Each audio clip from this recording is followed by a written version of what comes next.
Inshallah, now we are going to begin the session. One very important instruction to all the participants. See, you all have taken a lot of pain, spared a lot of time in preparing the project. But you need to present it properly. That's very important. One problem that we are facing in online presentation is the student's voice is not heard properly. Your voice is either low. When the student presents, the voice is either echoing. Some or other problem, we are not able to hear properly. So, in case you are using the microphone, you keep the microphone close to you. Better you use the headphone. That is what the instruction we have already given. Use the headphone so that your voice is heard properly. That's very important. You see that, you check yourself before you start presenting. You check at your home. Okay, that's very important. Now we can move on to the student presentation.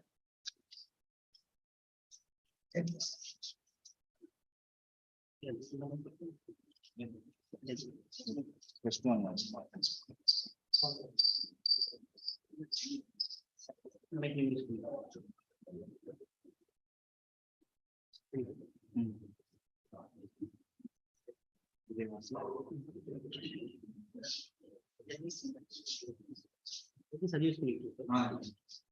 Okay.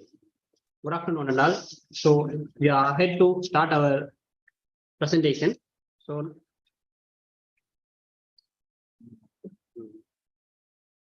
the first presenter of this batch, this session, I call upon PLS A013 Patel Azwa Fatima from Al Hilal Nursery and Primary School in the topic of extraction of DNA.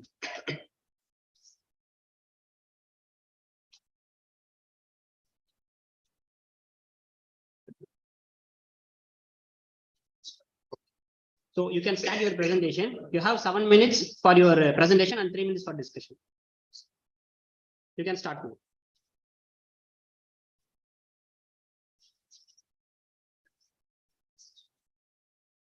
You can start your presentation. 5 plus 3, 5 plus 5 minutes and 3 minutes. Okay. Can you hear me? Repeat 5 minutes. Patel Azwa, can you hear me? 30. 01.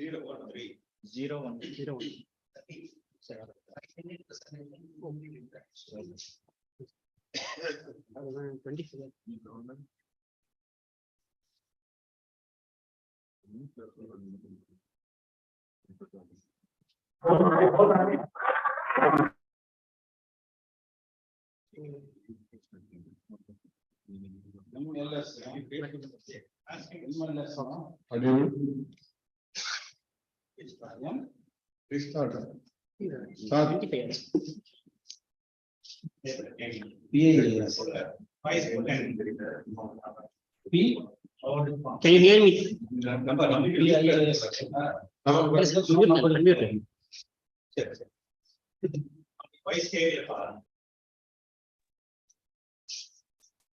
People are telling me properly. In the painting.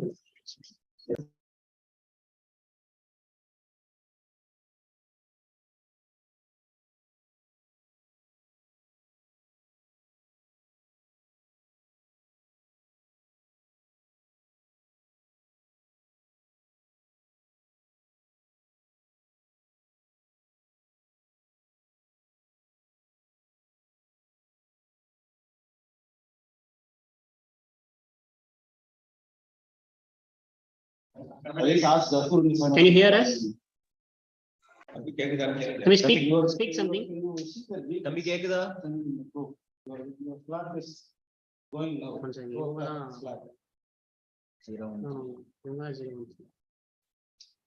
It is not second best. You listen with us. You should go according to your batch. Why you join in the batch two? No. Your PLS is not in batch two. It is batch three. Fatima, can you hear me? So you join with the Please batch- say something. join the batch two. So, no mind. Detail we have given like.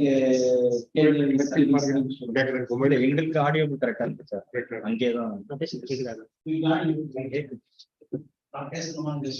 Fatima, can you hear me? Yes, sir. Okay. So please present your work within 5 minutes and discussion.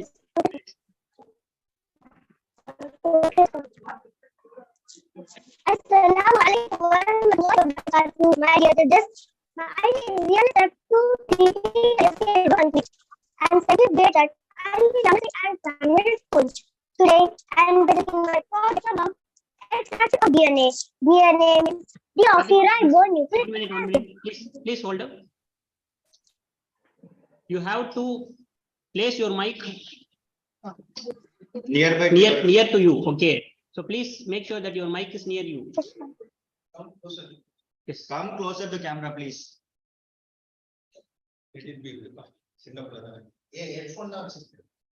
fruits and vegetables and to measure the So explain slowly. Yes, sir. My purpose was to find how to extract DNA from fruits and vegetables and to measure the quantity of the DNA which is extracted from veggies and fruits. Math that I have learned how to isolate DNA from fruits and vegetables, separating it from other cellular components in a manner that still preserves structure and sequence. In the end, I have enough DNA to see with the unaided eye and are able to fully to demonstrate its cell and structure. My introduction. The process of extracting DNA from a cell is the first step for many laboratory procedures in biotechnology. Scientists separate DNA from the unwanted substance of the cell gently enough, so the DNA is not broken up. Fruits and vegetables are used because it has low starch content, which allows the DNA to be seen clearly. The starch is the negative phosphate end of DNA, which allows the end to come closer, so the DNA can precipitate out of a cold alcohol solution. The detergent causes the cell membrane to break down by discoloring the lipids and proteins of the cell and disrupting the bonds that hold the cell membrane together. The detergent then forms the complexes with these lipids and proteins, causing them to precipitate out of solution. Hypothesis: whether the quantity of the veggies and fruits can change the quantity of DNA? Can DNA be extracted from veggies and fruits? Whether the temperature of the ethanol affects the amount of DNA extracted from veggies and fruits? Materials required: 99% ethanol, C2H2OH, beakers, salt, water, vegetables, fruits, skin or making refrigerator, blender, etc.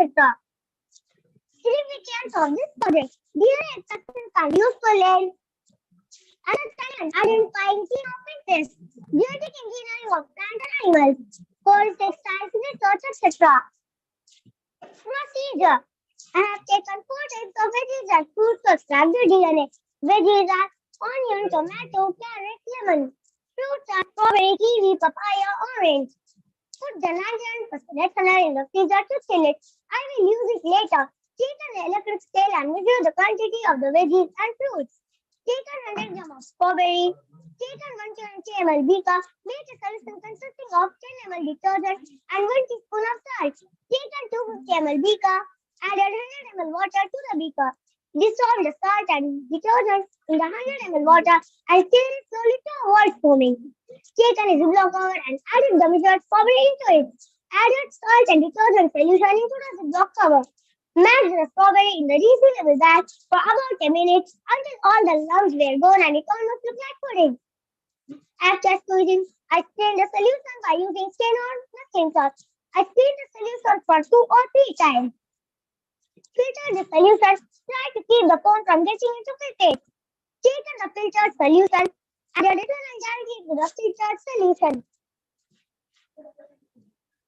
After the alcohol was set up, wait for 8 minutes. May you see the bubbles and cloudy material moving around in the alcohol. Dissolve the DNA pieces, clumping together. I taken a scanner to scan the DNA from the mixture. After extraction of DNA, measure the quantity of the DNA. Repeated the same process with different quantity of strawberries, fruits and other veggies. Result. Number 1. Blending fluorescence. This degrades the cell wall and membranes further, permitting the release of DNA. Do not blend too long as this will break up the DNA fibers. Number 2. Detergent and heat. This degrades and degrades membranes, phospholipids and proteins. Releases the DNA. Number 3. Salt.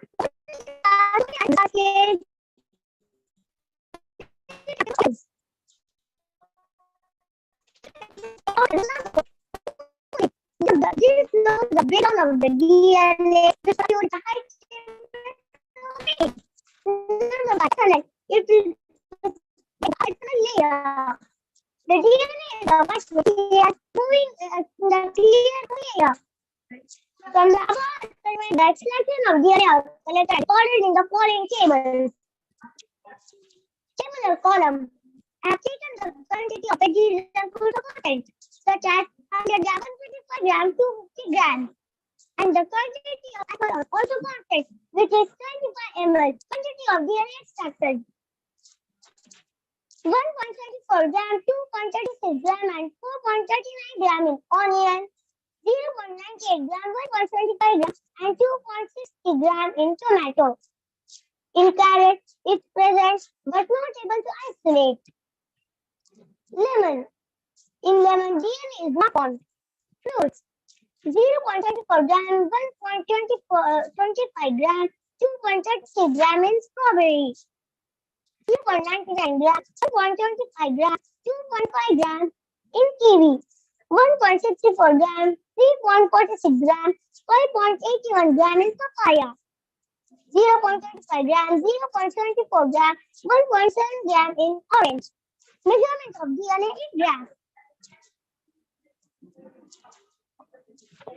Result and discussion.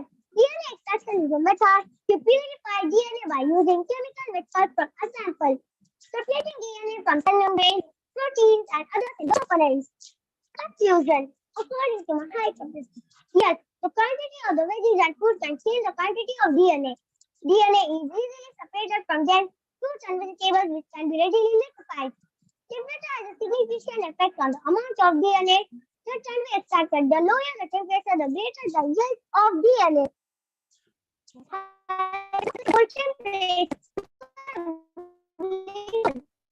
However, even if a sample has been bibliography, a good presentation on the basic DNA extraction can be found here.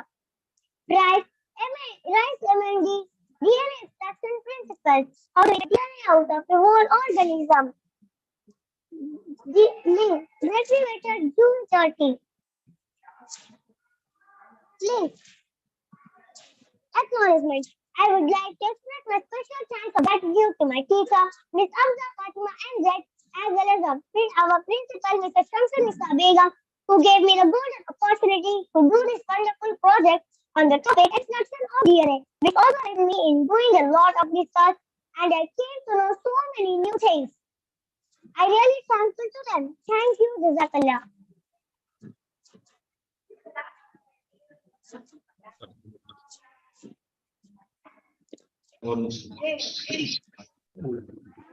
Hello.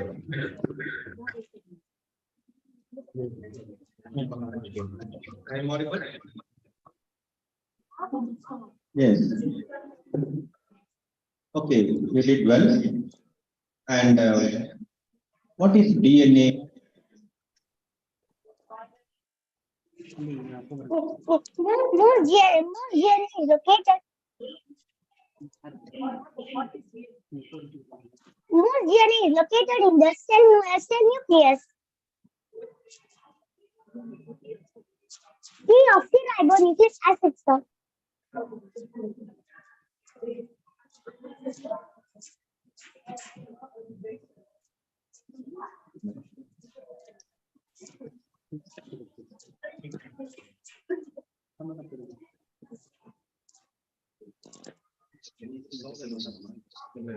Okay, good. Nice presentation. Thank you, sir.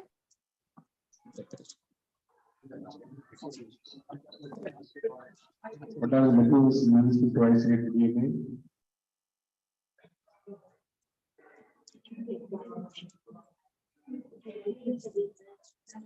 Can you repeat the question, sir?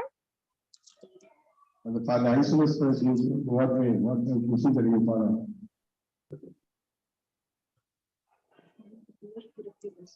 Can't hear correctly, sir. Sorry, sir. Okay, thank you, thank you, thank you, nice presentation, thank you, thank you. Thank you, sir.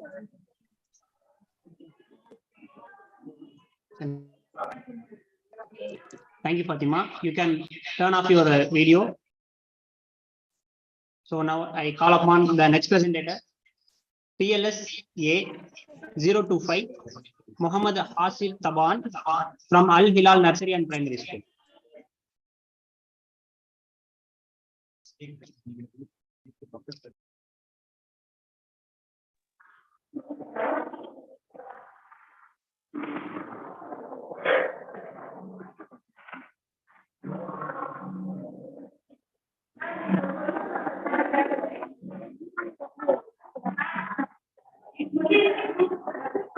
PLS 025, turn on your video and unmute yourself and present your work.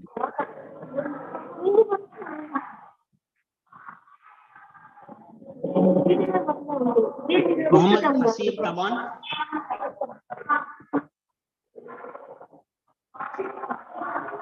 Muhammad Asif Taban, please present your, turn on your video and unmute yourself.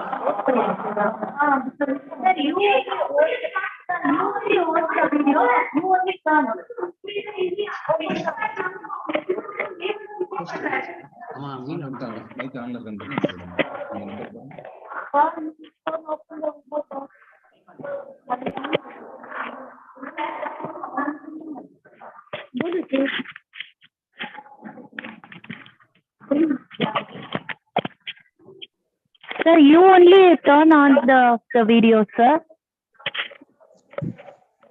Muhammad Taban, please turn on your video and present. Assalamu alaikum warahmatullahi wabarakatuh, dear judges. My ID is NSF23PLSK025. I am studying in 4th grade at Al Hilal Nursery and Primary School. My project name is Which fruit have the most vitamin C? Abstract. In this science project, I will learn how to measure the amount of vitamin C in a solution using an iodine titration. Compare the amount of vitamin C in 5 fruits like orange juice, apple, pineapple, strawberry, etc. Introduction. In this science project, vitamin used to have fruits in life, which fruit avoid many diseases. Nowadays, people not eat nutrition food, feel tired, weak with many deficiencies like dry hair, skin, dental problems, and anemia. In this science project, I determine the amount of vitamin C in various types of orange juice and use the method called titration, which is common technique in chemistry. Titration is a way to measure the unknown amount of chemical in a solution. Material needed: 15 glasses, juice mixer, knife, plate, iodine, ascorbic acid, green orange, hybrid orange, orange, mango juice, apple juice, strawberry, pineapple, grapes, apple, apricot, watermelon, ready-made warriors. Procedure: I prepared fruit juices for pour it in the glasses with a measurement of 25 ml. Then I put 3 drops of iodine in each glasses of fruit juice. Then after that I put 3 drops of chemical concentration ascorbic acid in each glasses of fruit juices. Then I shaken the all juices glasses. That color changes in watermelon juice. It appears watermelon in brown in color. Then I put 6 drops of ascorbic acid in each juice glasses. I found out that color changes in juices. There is no color changes in orange juice only. So I found it only in fresh orange juice. purpose. The main purpose of this research was to find out which fruit has the most vitamin C. 5 types of orange, other vitamin fruit, watermelon, apricot, grapes, pineapple, strawberry, etc. Vitamin C is also known as ascorbic acid. Tabular column. The observation or recording in give table. Orange means no changes. Watermelon changes. Apple is changed. Strawberry change. Orange, mango juice, ready-made changes. Advantage of the project. It is an antioxidant that helps prevent cell damage caused by free radical, highly reactive chemicals. Vitamin C helps and fight infection, help one keep tissues healthy. Vitamin C is being studied in the prevention and treatment type of cancer. Vitamin C is antioxidant. Vitamin C prevents health, reduce hair loss, and improve hair loss. Vitamin C is the daily amount of vitamin C is 75 mg per day for women and 90 mg per day for men. Loss of vitamin C results within 22 to 48 hours. Result and discussion. If vitamin C is present in the brownish color of the iodine solution, will become colors reducing and again reduce. If there is no vitamin C in it appears immediately in brownish color. Conclusion. According to my hypothesis, hybrid orange has the most vitamin C. Both are skin health, both are small molecular weight antioxidants and act a factor for collagen synthesis. Thank you. Assalamu alaikum. Acknowledgement. I would like to express my special thanks of gratitude to my teacher, young Irfana Bano, and our Time is up.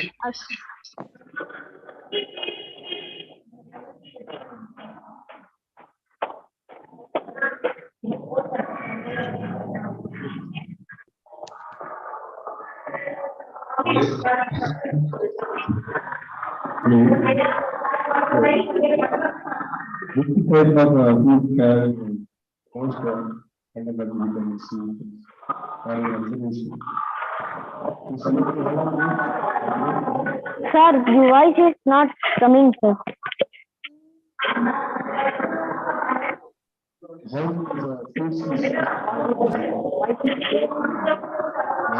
Sir, your voice is breaking, sir.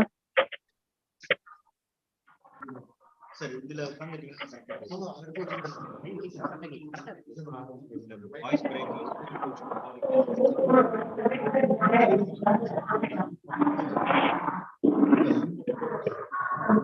Hello.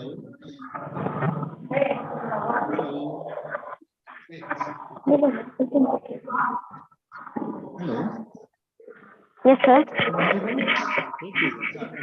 Hello. Yes, sir. Hello, I am audible. Yeah, Sir, your voice is not coming, sir. I am not audible. I am audible.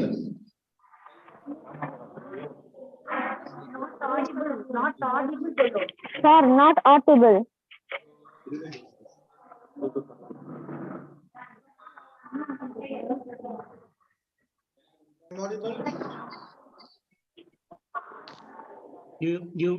Can you hear us? Hello. Yes, sir. Yeah. Why hybrid orange have more vitamin C?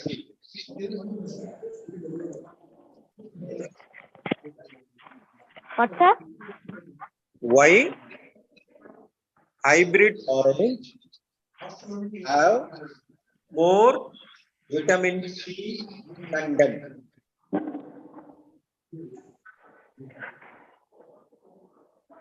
Brownish color of the iodine solution will become reducing and again reduce. Iodine to iodine if there is the most vitamin C. Okay. What is the role of ascorbic acid?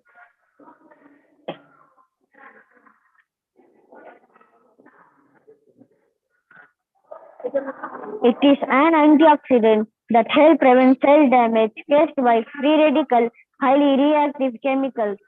Vitamin C helps and fight infection. Health wants to keep tissues healthy. Okay, very good. Again. Audio, கேக்குதா?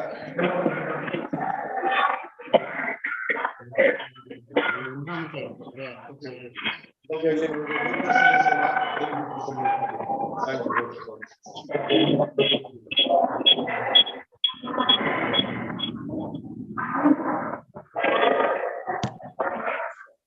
Thank you. Turn off Thank the you, video sir. and mute yourself. I call upon the next presenter, PLSA 026, SD Muhammad Taha Sahib from Al Hilal Nursery and Primary School in the topic of homemade pesticides.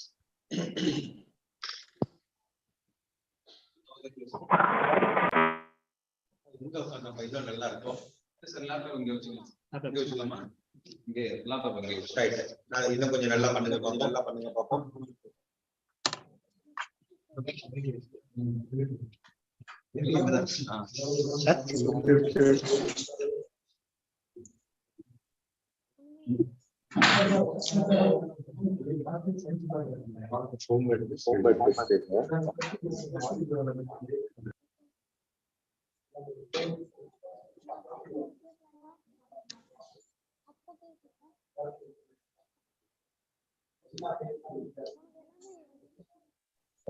நீங்களும் பக்கத்துல இருக்கீங்க. இந்த சென்டர்ல உட்கார வச்சுக்கலாம். Assalamu alaikum warahmatullahi wabarakatuh. My dear judges, my ID is NSF23PLSA026. I am studying 5th grade from Al Hilal Nursery and Primary School. My project title is Homemade Pesticide. Abstract. This project was conducted to determine the effectiveness of using natural remedies to control pesticide. Hypothesis. Wood, neem leaf, lemon, turmeric will keep the pesticides away. Materials needed: neem leaf, lemon, turmeric, fruits, apple, banana, veggies, tomatoes, onions, spray bottle, marker and paper. Procedure: prepare 3 types of pesticide: neem with lemon, neem with turmeric. Neem, lemon and turmeric. Crush the turmeric into paste. Squeeze the lemon juice light on the stove. Take 3 pans and put 1 liter water in each pan. After boiling, filter that water separately into 2 mugs and make it cool. Keep some onions, tomatoes, apple and bananas in a separate trays. Note down the time. Observe how long the pesticide would control. Spray the same liquid in a toilet, garden and in a kitchen to control the mosquitoes and other pesticides. Advantage: making homemade pesticide have the advantage of paying less for getting the best risk-free ingredients of our homemade pesticide. No harmful mixtures that can cause harm to us, animals and edible items. Result and discussion. According to my observation, it is found that comparing to neem with lemon, neem with turmeric, neem, lemon and turmeric. Crush the turmeric into paste. Conclusion. According to my hypothesis, I found that yes, neem, lemon and turmeric is more effective. It controls the pesticide for a long time. Thank you.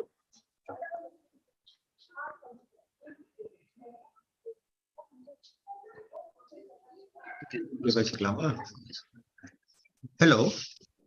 Hello. Yes, sir. Yes. Yes. So our first question is, what is pesticide? Spray.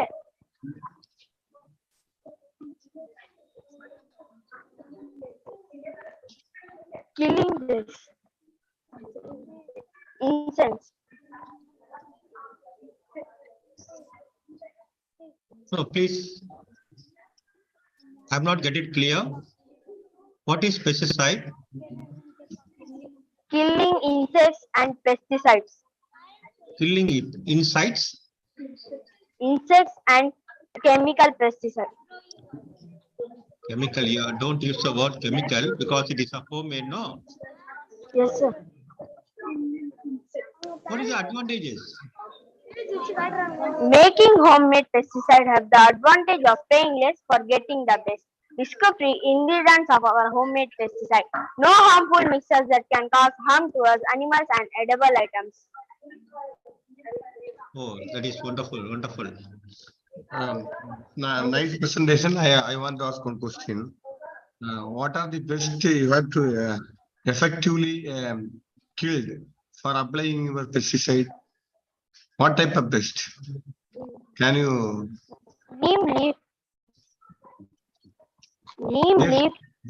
Yes, it is a homemade pesticide. If you have to any trial for applying this pesticide is used to kill what Yes, type of? sir. Can you list it any pest? Mosquitoes and other things. Oh, mosquito. Okay, very good. Nice presentation. Nice presentation. Thank you. Thank you. Thank you, sir. Can I call upon? Yes, please. Thank you, Taha. You can turn off your video. Next, I call upon PLSA 028 Muhammad Affan from Al Hilal Nursery and Primary School. PLSA 028 Muhammad Affan.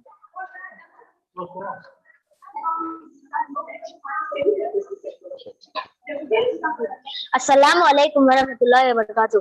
Hi judges, my ID is NSS23PLSA02.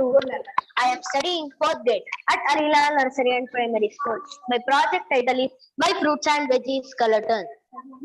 Purpose. The purpose of my research is to investigate which liquid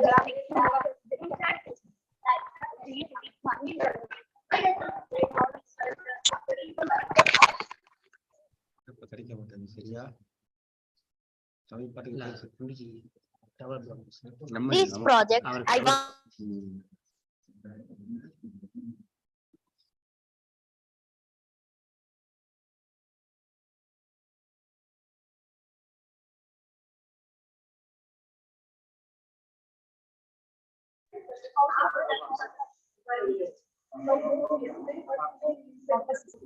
Start your presentation.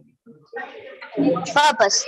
The purpose of my research is to investigate which liquids will keep the apple slice fresh. Introduction.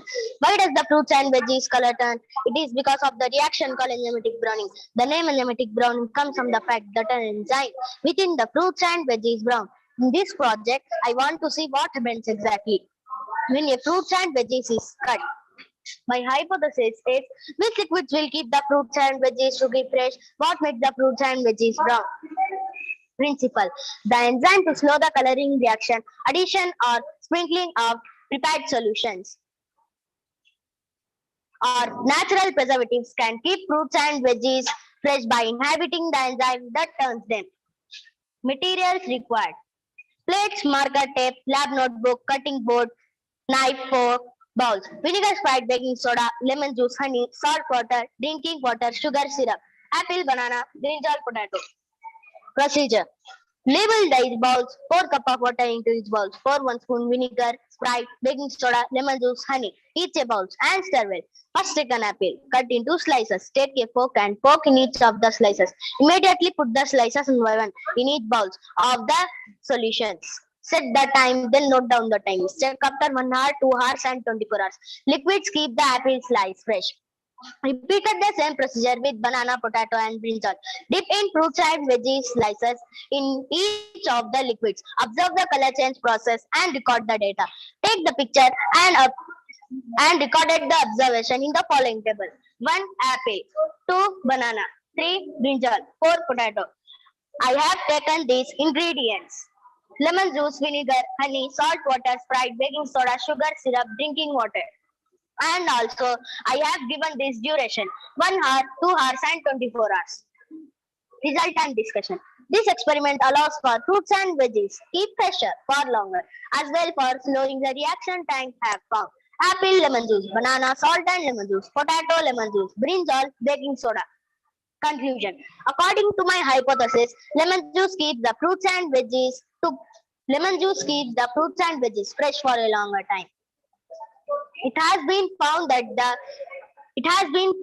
absence of citric solution turn the fruits brown. Fruits and veggies brown. Thank you. Jazakallah.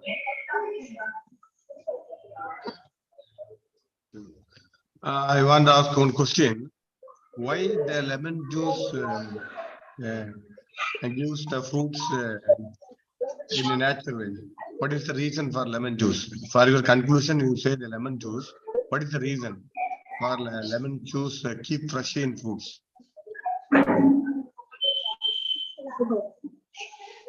Audible?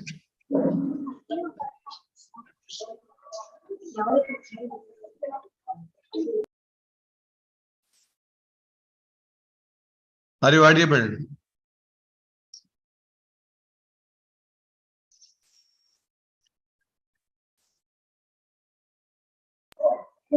Yes, sir. For your conclusion, Lemon juice keeps the veggies fresh for a long time. Lemon juice keeps the fruits and veggies fresh for a longer time. why? Because it has vitamin C. Okay. Next question. See, tell the procedure. Procedure. You tell the procedure. Procedure. Label the 8 balls, 4 cup of water into each bowl, pour 1 spoon vinegar, Sprite, baking soda, lemon juice, honey, salt, each shape bowls and stir well. Okay, First take an apple. Yes, please. What is the role of vinegar? What is the role of the vinegar?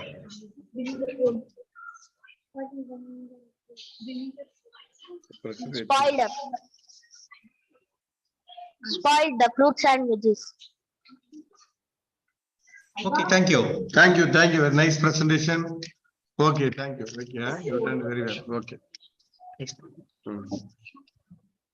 Thank you, Afan. You can turn off your video.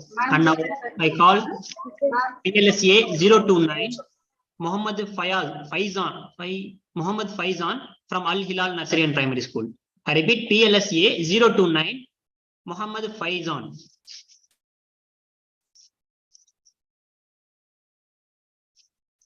PLSA 029 Muhammad Faizan from Al Hilal Nasirian Primary School. His topic is which grows faster, soil or coir?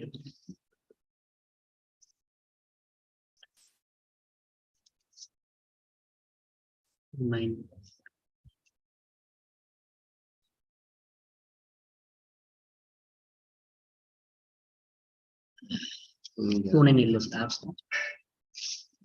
So I call upon the next presenter, that is PLSA 034 ML Ania Mariam.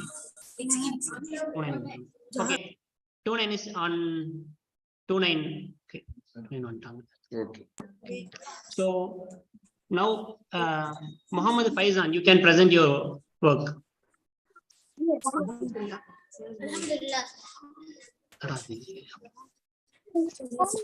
Start your presentation. Your time is going. Assalamu alaikum warahmatullahi wabarakatuh. My ID is PLS029. I am from 4th grade at Al Hilal Primary School. Faizan, your background is fully blurred. We can't see anything.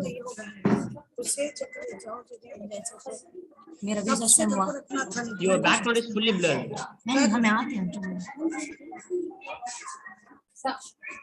TPS 007 is my main.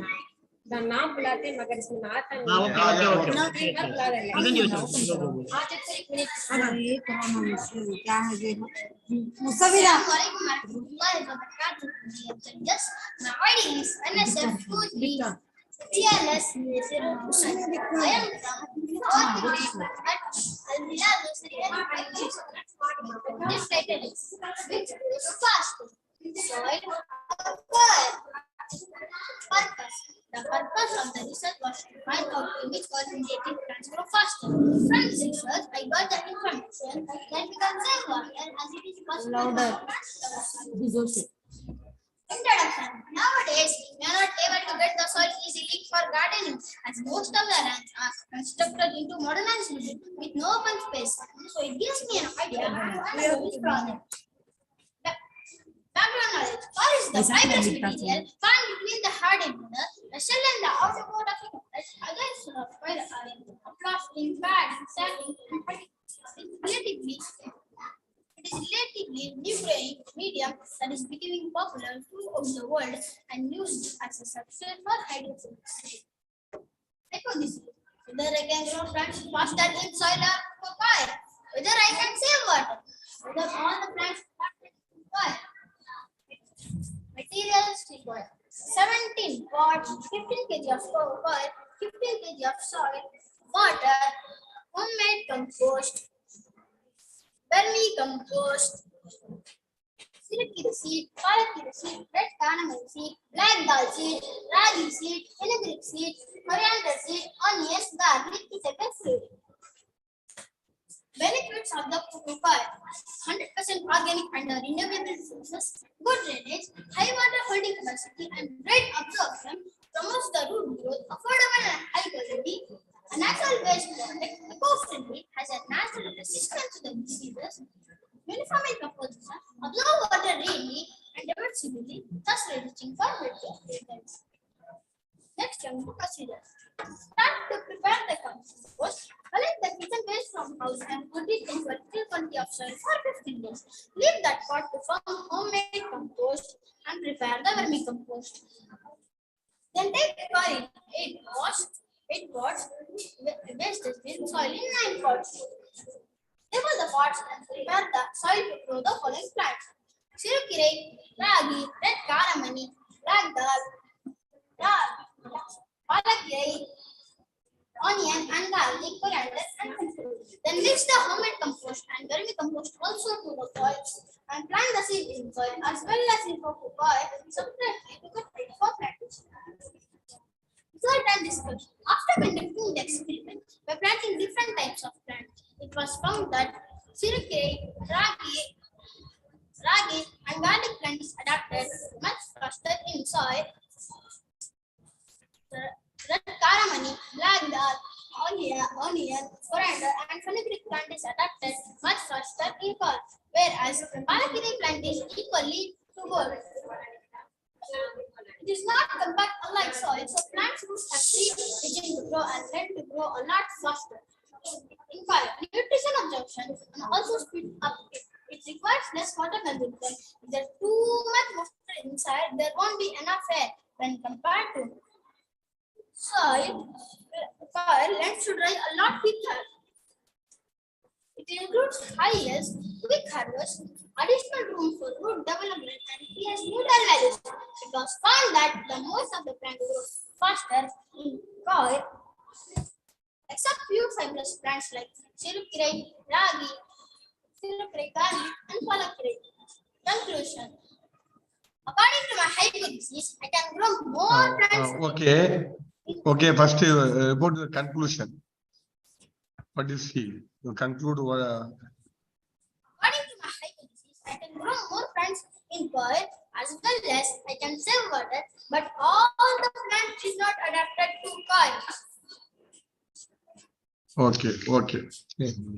Some clarification, huh? Some and ask some questions. Hello.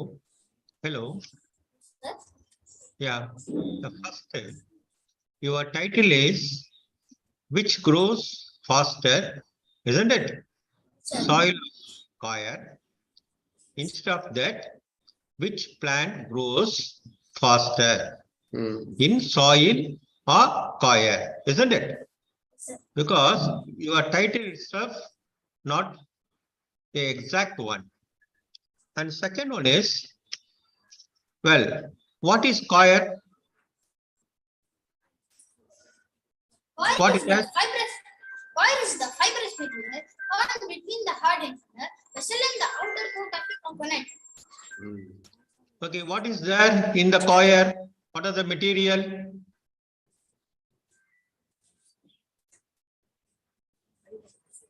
Fibrous material. Fibrous, yes. What is the chemical compound present in the fibrous? Whether it is a degradable one? Yes, sir. It's degradable one. Yes, sir. Okay, good. And regarding selection of plant, You have to plan, you have to select only the annual plant. Yes, sir. Yes, sir. Then only you have to compare it. Isn't it? Okay, good. I will do, sir. Okay, good. Hope you all like this project. Jazakallah khairan. Thank you. Thank you, thank you, thank you. Next. Thank you, Faizan. Turn off your video and mute yourself. We are moving to the next presentation, that is Excuse me, PLSA. sir. Excuse me, sir. Yes, yes. Yes. 1 minute. I want to show my photos. No, the time is. Yes, okay, okay, everything okay. Quickly show Okay, your bits. Nice. செஞ்சிருக்கதை develop பண்ணுங்க அவங்க கஷ்டப்பட்டிருக்காங்க. Good. Good, good, good.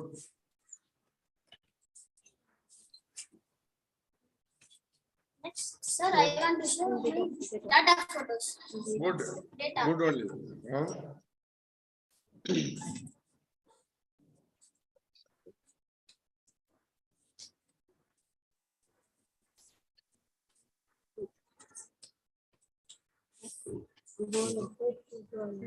Okay, good one, okay. Thank you, Okay, thank you, Thank you, sir. thank you, thank you. Thank you. Turn off your video, Faizan. I call upon the next presenter, that is PLSA 034 ML Ania Mariam from Al Hilal Nursery Primary School. PLSA 034 ML Ania Mariam from Al Hilal Nursery and Primary School.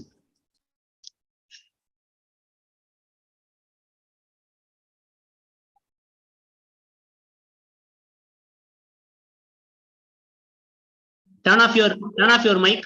Your voice is not turned on. Assalamu alaikum wa rahmatullahi wa barakatuh, dear judges. My ID is NHF20 I'm studying 5th grade at Al Hilal Nursery and Primary School. Today, I'm presenting my project about magnification weight cost cereal. Which brand of cereal has the most iron in it? Friends, in this experiment, I am trying to find out how much iron is present in our daily cereals. In this experiment, I am going to analyze which cereal contain more iron in several brands of breakfast cereals. Hypothesis: does complex contain the most iron in it? Which cereal contains the most iron in it? What is a cereal extract?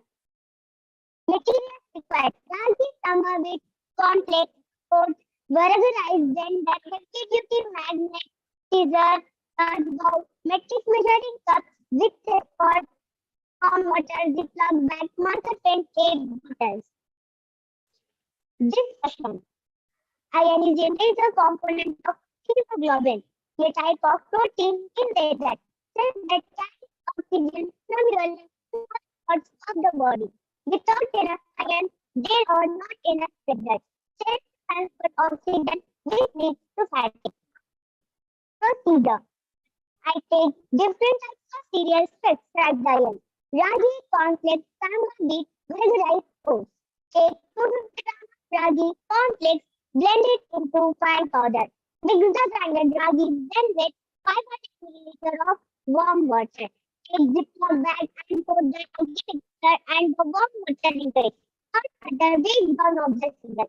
Mix well to get the cute-like solution. Zip the cover. Keep the solution to rest for 15 minutes. Slowly move the magnet over the packet and see the iron particles move towards end corner of the bag to collect the iron. Then the corner of the bag to be cut off, pour the pot of the iron into a cup and keep for drying. After some time, notice some amount of iron particles in the cup for drying. Take the iron particles and measure the quantity of iron in milligrams.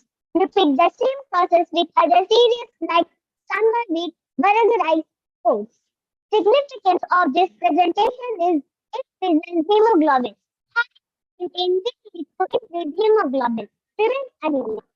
Fiber-rich cereals improve the bowel function. Whole grain cereals may lower the risk of cardiovascular disease. Cereal is a type of edible grain various types used as a healthy breakfast. reduction in cholesterol level, helps maintain blood sugar level, it helps in weight loss, good for vision. Result. After conducting the experiment, it is found that the presence of iron is in our breakfast cereal.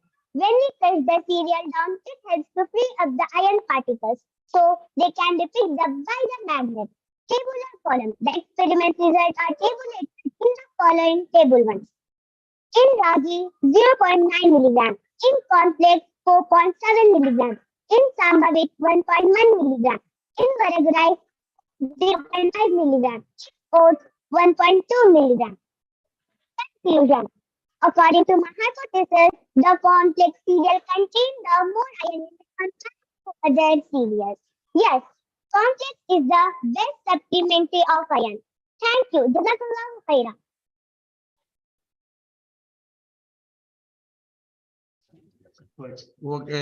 Okay, very nice presentation. For your finding, which cereal is having more iron content? Cornflakes. Cornflakes. Oh, cornflakes. Okay. Why? Why it has more? Why it has more iron content? 4.7 milligram. They found. What is the advantage when you are taking cornflakes? Increases hemoglobin. Iron content will lead to increased hemoglobin. Okay, Prevent good. anemia. High fiber wheat-based cereal can improve the bowel function. Whole grain cereal may lower the risk of cardiovascular disease. Cereal is a type of edible grain available in various to be used as a healthy breakfast. Reduces cholesterol level, helps to maintain the sugar level, it's in weight loss, good for vision. Okay, good. Okay, good. Nice presentation. Very good. Nice Thank you, presentation. sir. Okay. Jazakallah khair. Next. Thank you, Mariam. Turn off your video and mute yourself. I call upon the next presenter, that is PLSA 036, A. Muhammad Hasik from Sana Model School. I repeat, PLSA 36, A. Muhammad Hasik, Sana Model School. I am audible? Yes, you are audible. Please start your presentation. My video is clear? Yes. Okay, sir. Assalamu alaikum wa rahmatullahi wa barakatuh. I am here Muhammad Hafiz from grade 5, Sana Model School. On to research, do I consume same dairy products than my neighbor? Have you ever missed cheese sandwiches from outside supermarket? Have you ever missed paneer butter masala from rich hotels? Have you ever finished biryani without having dessert? Most of the time, the answer is no, because all of these are your favorite dishes. Most of the time, my happy journeys to the hotel turns into a disappointment looking for doctors. Whenever I ate these things in my home, they didn't do any problem to me. I noted that the dairy products which we choose takes the road. Then the question arrived in my mind are dairy products adulterated? Am I consuming safe dairy products?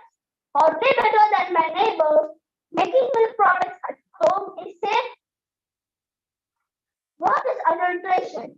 It refers to an act of intentionally debasing the quality of food by either adding or replacing the substance with undeclared alternative components or by the removal of some valuable component. Harmful effects of milk adulteration can even cause death. The main aim of this research is to find whether my and my neighbor's milk and milk products are adulterated. Hypothesis. My hypothesis is buying milk from trusted milk farm and making milk products at home are safe. In this project, I have chosen independent variable as dairy products and dependent variable as adulteration. Now, let us see the procedure for this research. In this project, I have chosen milk, ghee, butter, and paneer. Step 1. Collect various dairy samples from your home and your neighbors. Step 2. Apply various tests on the samples according to the given table below. Milk adulteration test. For milk, I have chosen water, starch, detergent, urea, and formalin. For water, put a drop of milk in a slanting surface. The milk flows down slowly and leave a white trail behind. For starch, add 2 drops of iodine tincture. If it turns into blue, then it is adulterated with starch. For detergent, take some milk with an equal amount of water and shake it well. If black appears, then it shows the presence of detergent. For urea, take some soybean powder and mix it with the milk. Let it stand for 5 minutes. After 5 minutes, dip a red litmus paper in the milk and leave it for half a minute. The paper turns red to blue, then it shows the presence of urea. For formalin, take 10 ml of milk with a 5 ml of concentrated sulfuric acid from the side of the ball without shaking. If violet color appears at the point of intersection of 2 layers, then it shows the presence of formalin. Deadulteration test. For ghee, I have some vegetable oil and vanaspati. For vegetable oil, take some melted ghee with a pinch of sugar. If it turns red at the bottom of the vessel, then it shows the presence of vegetable oil. For vanaspati, take some melted ghee with an equal amount of concentrated hexyl acid with a pinch of sugar. If the mixture turns crimson, then it shows the presence of vanaspati. Butter adulteration test. For butter, I have chosen starch and hydrogenated oil. For starch, we have already seen in the procedure. For hydrogenated oil, take some butter in a test tube and add an equal amount of concentrated hexyl acid with a pinch of sugar. If it turns pink or red, then it shows the presence of hydrogenated oil. Paneer adulteration test. For paneer, I have chosen physical test, starch, and urea. For physical test, apply pressure on the paneer. Pure paneer can withstand the pressure. Adulterated paneer will break down into pieces. For starch and urea, we have already seen in the procedure. Sir? You have to say what is the results for the test, okay? Because your time was going to end. Okay, sir. Observation. This is the observation picture for my milk samples. This is the observation table. For water, detergent, and formalin, it's adulterated with 2 samples each. This is the data analysis for my milk samples. This is the observation picture for my ghee samples. For vanaspati, 5 samples showed positive. If we add hexyl acid in ghee, the acid will go down and the ghee will settle on the top. But sample 1 mixed with acid and color change to blue. This is the observation picture from my butter samples. Sample 1 showed positive hydrogenated oil. This is the result for my paneer sample. All the samples show negative to all tests. Result and discussion. This tabulation shows which neighbor sample is highly adulterated.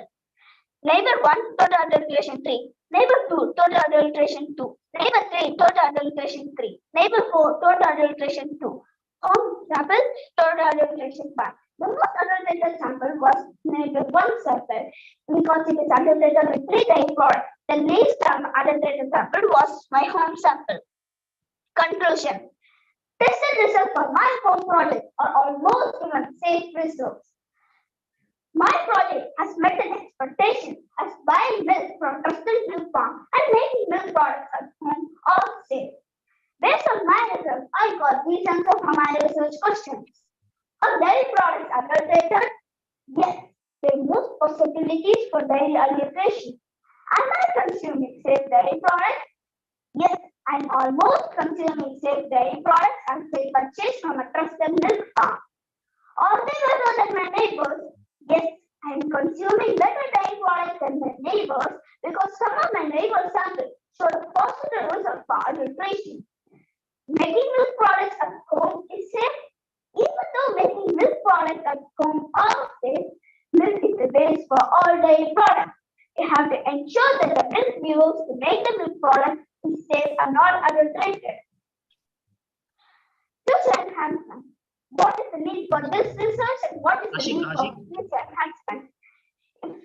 If people find out that a brand is adulterated, then it would be out of the market. But when some Ashik, have been in the market with Ashik, another name after Ashik. another. Sir, Ashik, please. Okay, good. Now, we need some clarification. What are the adolescents are there in milk? water, starch, detergent, urea and formalin. No, I am not asking that one. Mike, hello. What is the adulterants you have Yes, find in your project?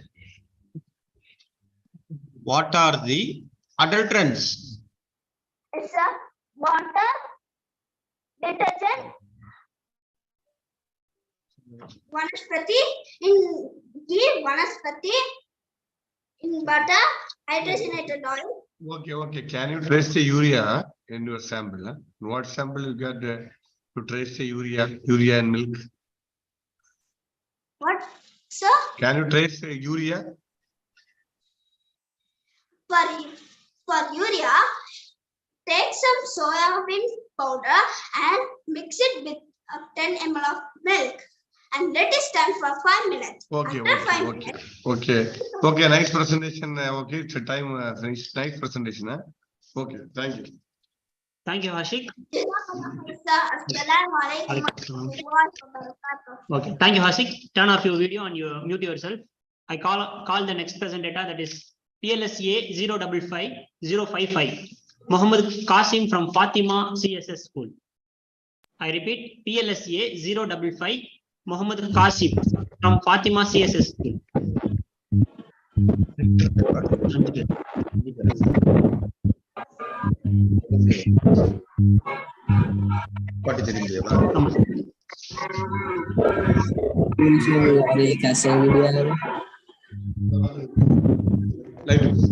Yes, Bilal.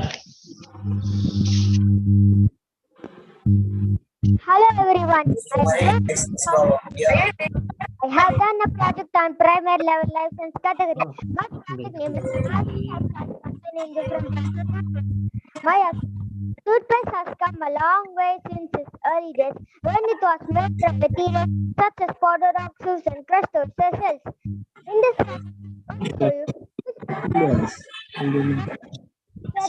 Muhammad Qasim.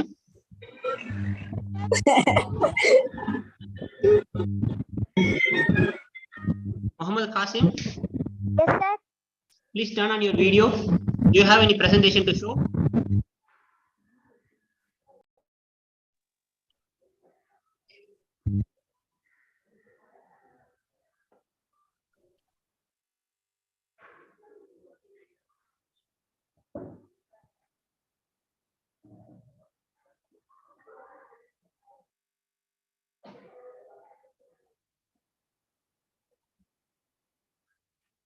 Shall I start, sir? Yes, turn on your video and present yourself.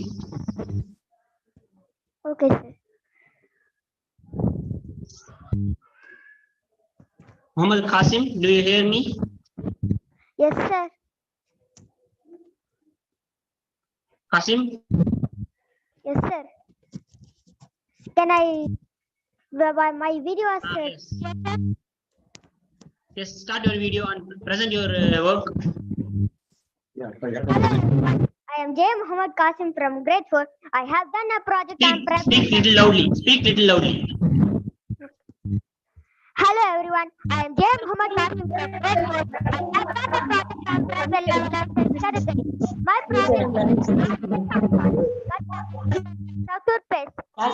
My abstract.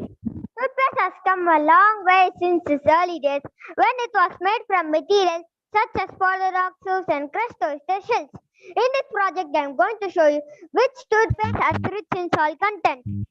Chairman of the problem. My question is, which brand of toothpaste contains more salt than other brands of toothpaste? Hypothesis. Joseph toothpaste will have more salt than the other brands of toothpaste. The addition of the study, independent variables, different brands of toothpaste, Colgate Active Salt, Sensor Refreshment, Close-Up, Pepsodent, Darbar Red Paste. Dependent variables, salt content. Controlled variables, temperature, potassium chromate, silver nitrate, percentage of salt, NaCl, urate readings.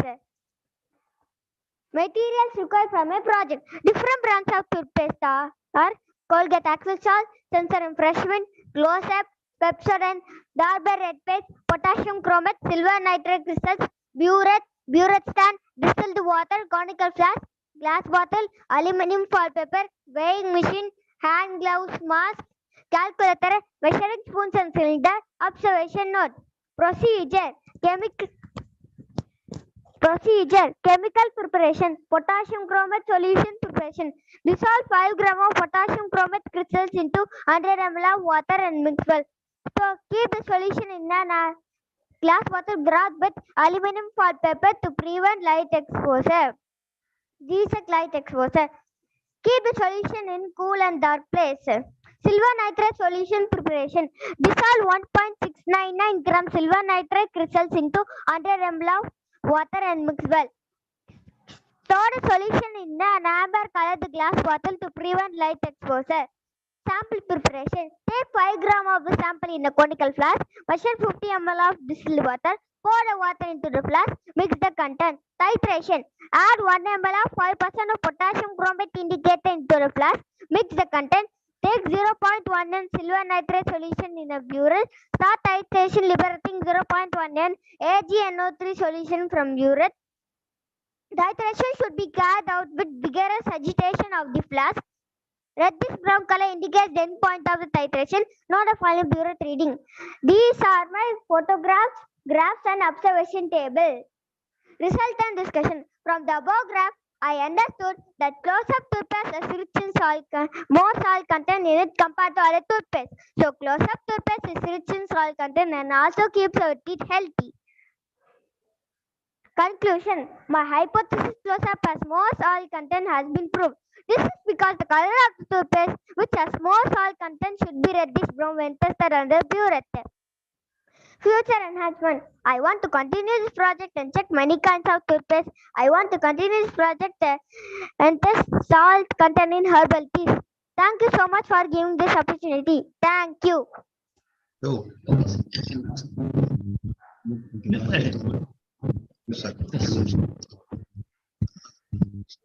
Hello, Kasim.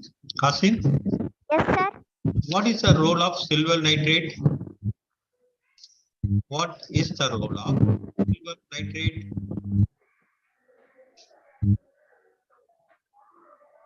Okay, no problem. What happened if it has more salt content?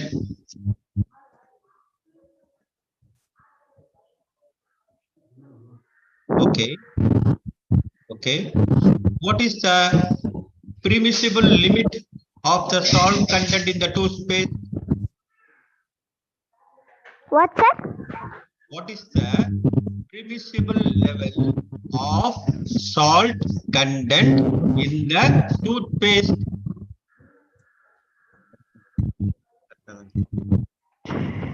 We have to test it under burette with the conical flask, sir.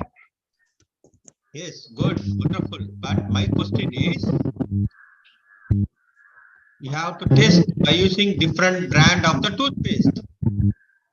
Which toothpaste has more salt content? Close-up toothpaste has more salt content. Is it good for us? Yes, Is sir. it? No. Is it good for health? If it is more, is it good for health? For gums? Sir, close-up toothpaste keeps our teeth healthy, sir. Okay, good. Thank you, Kasim. You can turn off your video and mute yourself. I'm moving to the next presentation. PLSA 056, Asia Mariam Fatima from Fatima CSS School.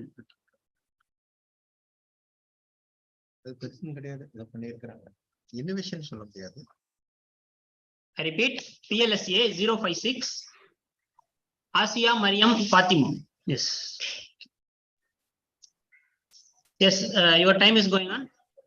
Please present your research work.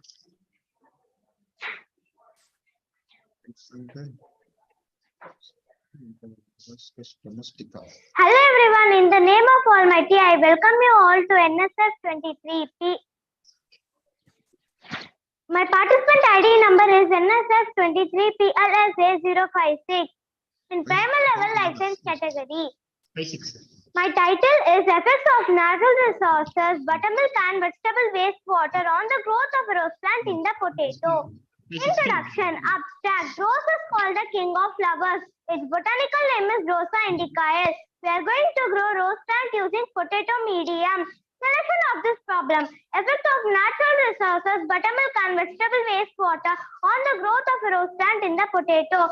It is for inference that growth rate of rose plant will be much better in the potato medium. Aim and objective. We are going to compare the growth of rose plant in potato medium and soil medium.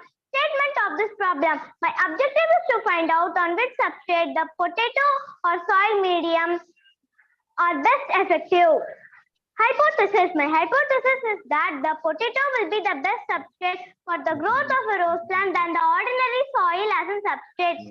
Variables of study. There are three types of variables. Independent variables, buttermilk, vegetable wastewater and onion peels water.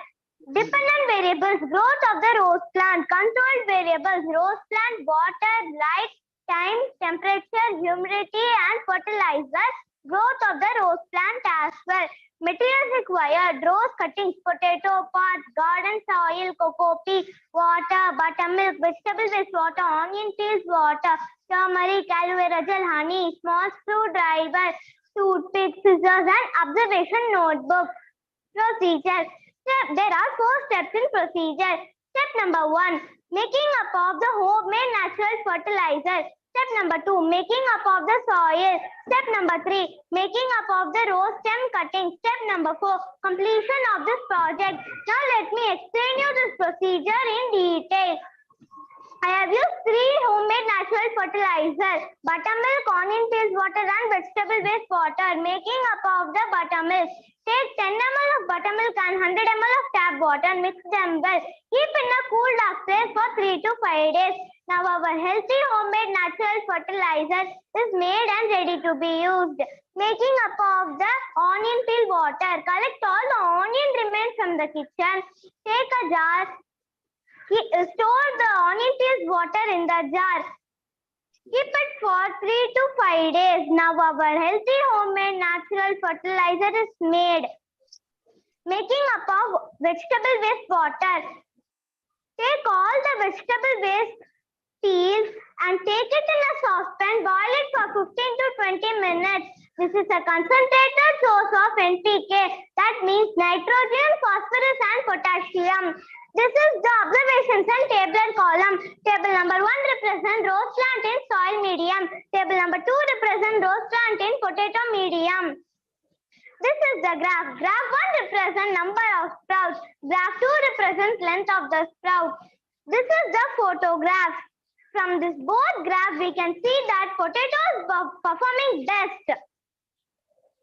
This is the rose plant in potato medium. This is the rose plant in soil medium. This is the growth measurements of rose plant in soil medium in millimeters. This is the growth measurements of rose plant in potato medium in millimeter. Result. We have seen the rose plant grows well in the potato medium than the soil medium. Hence, potato can be used as an effective substrate than to grow rose plants with good yield. Conclusion. Hence, potato is found to be an efficient substrate compared to soil. Application. Potato can be used as an effective substrate than soil. This technique can replace the use of soil at large. Future enhancement. Commercial nurseries can use this methodology to cultivate more rose plants from cuttings using potato medium. Thank you. Nice presentation. Can you tell any, that is if potato medium is good for the growth of the plant, for your findings, what is the reason? Yes, sir. For potato medium, only, enough for the growing of plants. What is the reason? More You choose four nutrients, medium. sir. More nutrients, yeah. What types of nutrients are there in potato medium? Can you list out any medium, any nutrients for the growth of plants? The calcium, magnesium, or sodium, potassium, Phosphorus, anything? sir. Phosphorus. Oh. Okay. Good. One more question is there. When you mix the water with the buttermilk and you leave for few days, no? Yes, What sir. happened during this? Yes. What happened during this period? What is the reaction between the buttermilk and the water? Fermentation, sir. Very good, very good, very good. All of that. What's it? Yeah, thank you, sir. Okay, good presentation, nice presentation. Thank you, Thank you, Fatima. thank you. Right, in the- Turn off your video and mute yourself. I'm moving to the next presentation, that is PLSA 057. Kashwin Arun from Fatima CSS School.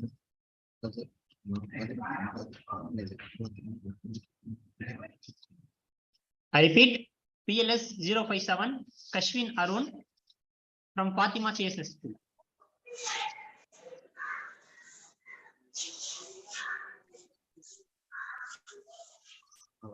Okay, please present your work.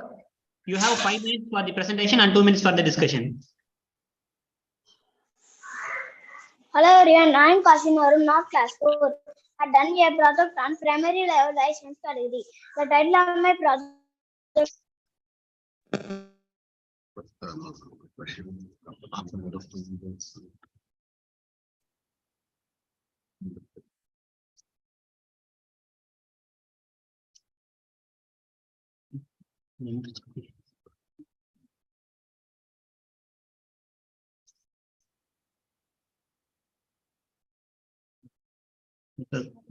University Studies on both.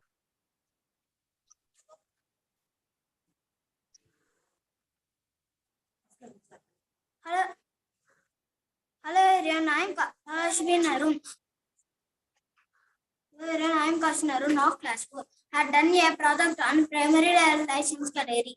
The title of my project is University Studies on Growth of Cucumber from Ripen Musa sapientum and Marcus domestica. Abstract: the reason for selecting natural fertilizers is that banana Musa sapientum and apple Malus domestica is perfect for plant with low nitrogen and consumption. Cucumis sativus, creeping plant of the gourd family. Cucurbitaceae, widely cultivated for its edible fruit. The nutritional value of the cucumber is low, but its delicate flavor makes it popular for salad and delicious small fruit often picked. Statement of the problem. My question is which ripen Musa sapientum and Malus domestica fruit induce growth in cucumber? Hypothesis. My hypothesis is the Malus domestica will be the best innovative studies on growth of cucumber. Cucumber will grow faster in Malus domestica. Experimental procedure. Design of study. Independent variable. Musa sapientum, Malus domestica. Dependent variable. Plant growth cucumber. Control variable. Cucumber seed. Water. Temperature. Moisture. Materials: plant pots, cucumber seed, Musa sapientum, Malus domestica, 1 liter water bottle, soil, eggshells, rice sacks, screwdriver, water, ropes, wooden sticks. Observation note. Procedure. Take 4 washed pots and few cucumber seed. Make some hole by using screwdriver. Fill the pot with 30% eggshells. Add 30% rice sacks in the soil. Next, and Malus domestica. Place this inserted cucumber seed in ripen Musa sapientum in first 2 pots and label. and place these inserted cucumber seed in ripened Malus domestica in next to 2 pots and label. Water all 4 pots daily. Observe the reading in the observation note. Tab up the reading in the weekly basis. These are my observation table and growth. Result. The growth of cucumber plant is very evident by using ripened Muxa sapientum and Malus domestica. The germination rate as well as length of sprout is higher when the natural fertilizers were used. Conclusion. Our project, according to the result, concludes that cucumber plant, which normally grows with artificial fertilizers, grow good even with natural fertilizers such as ripened Musa sapientum and Malus domestica. I thank my guide teacher, principal ma'am, and the school management for giving this opportunity. Thank you.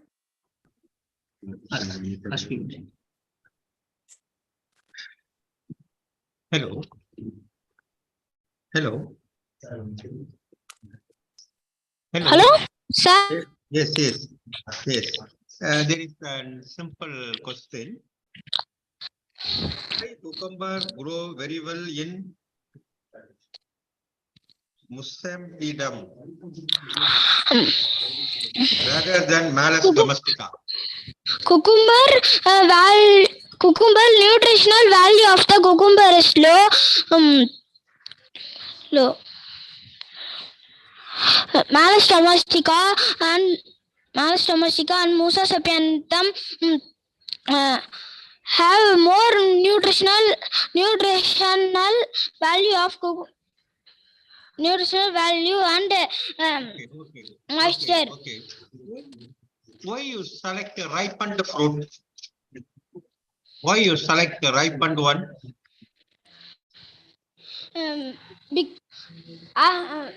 Because they have more nutrients and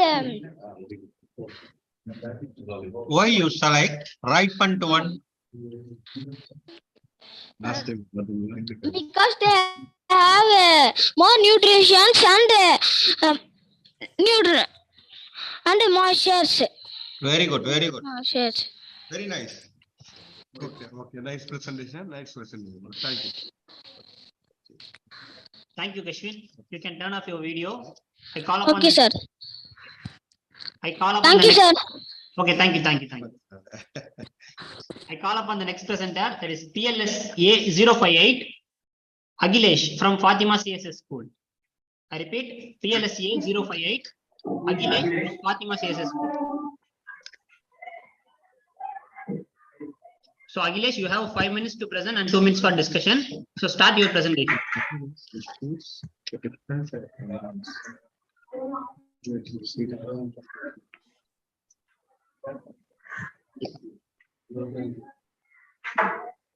Hello, everyone. Yes, Hello, yes. everyone. I am Esther from class 4. I have done a project Yes, in audible. primary level license category. My project name is colorless liquids with different components. The genetics is abstract. The plants grow in a water instead of soil is called hydroponics. The germination is the process by which an organism grows from a seed or spore.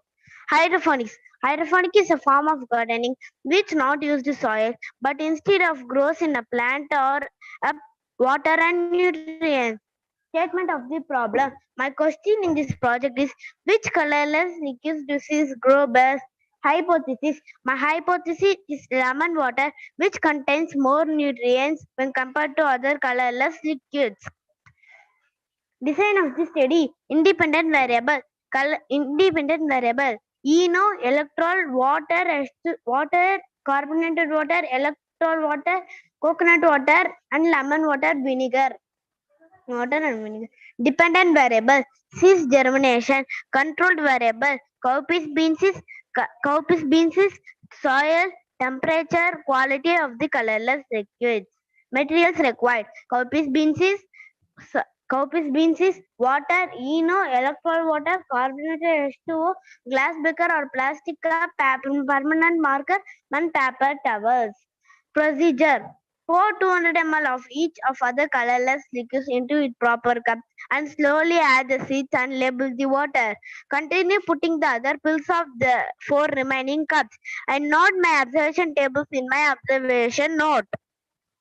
These are my graphs and photographs and observation table. Result. After performing this experiment, it's clearly observed that lemon water has more nutrients when compared to other colorless liquids well. So that a rate of the germination is used on lemon water. Conclusion. My project concludes that lemon water. Our project concludes that lemon water used more macronutrients, encourages more rapid on unflavored lemon water is good for plant. Thank you, my guide teacher, and thank you, my principal ma'am and school management for giving this opportunity. Why the lemon water perform well compared to coconut water? Sir, because lemon water has more nutrients, sir. No, even though when compared to lemon, coconut water that has more hormone, no? Sir, Cytokine. but coconut water is saying second place, sir. Second place. Okay, the next question is, what is the advantage by going with the hydroponics?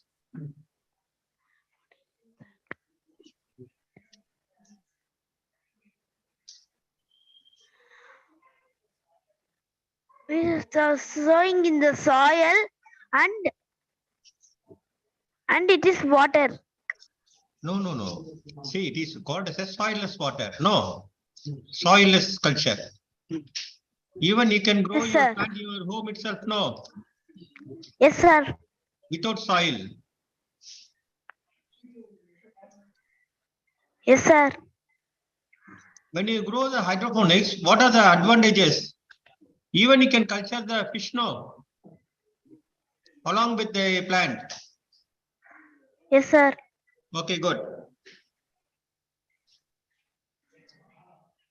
Last one. Next, I will try, sir. Thank you. Yes, Okay, thank you. Thank you very much, sir. I have a nice presentation. Thank you. Next. Okay. Akhilesh, turn off your video and mute your audio. And I call upon the next presenter, PLSA 143, Hifza Sultana. Thank from you, sir. Wisdom High School. Okay. தம்பி இதோட முடியுதா?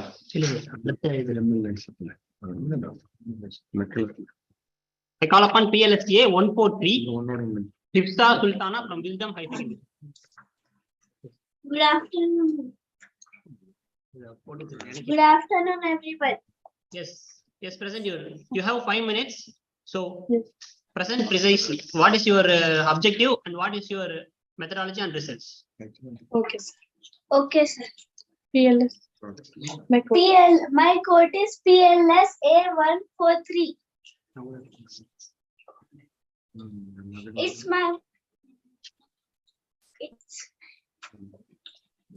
It's my pleasure to introduce. My name is Hifza Sultana. I am from 5th standard from Wisdom High School. Now I am going to explain about the floor. My topic, floor versus health. Different kinds of floor determine how healthy our diet will be. So collected different types of floors.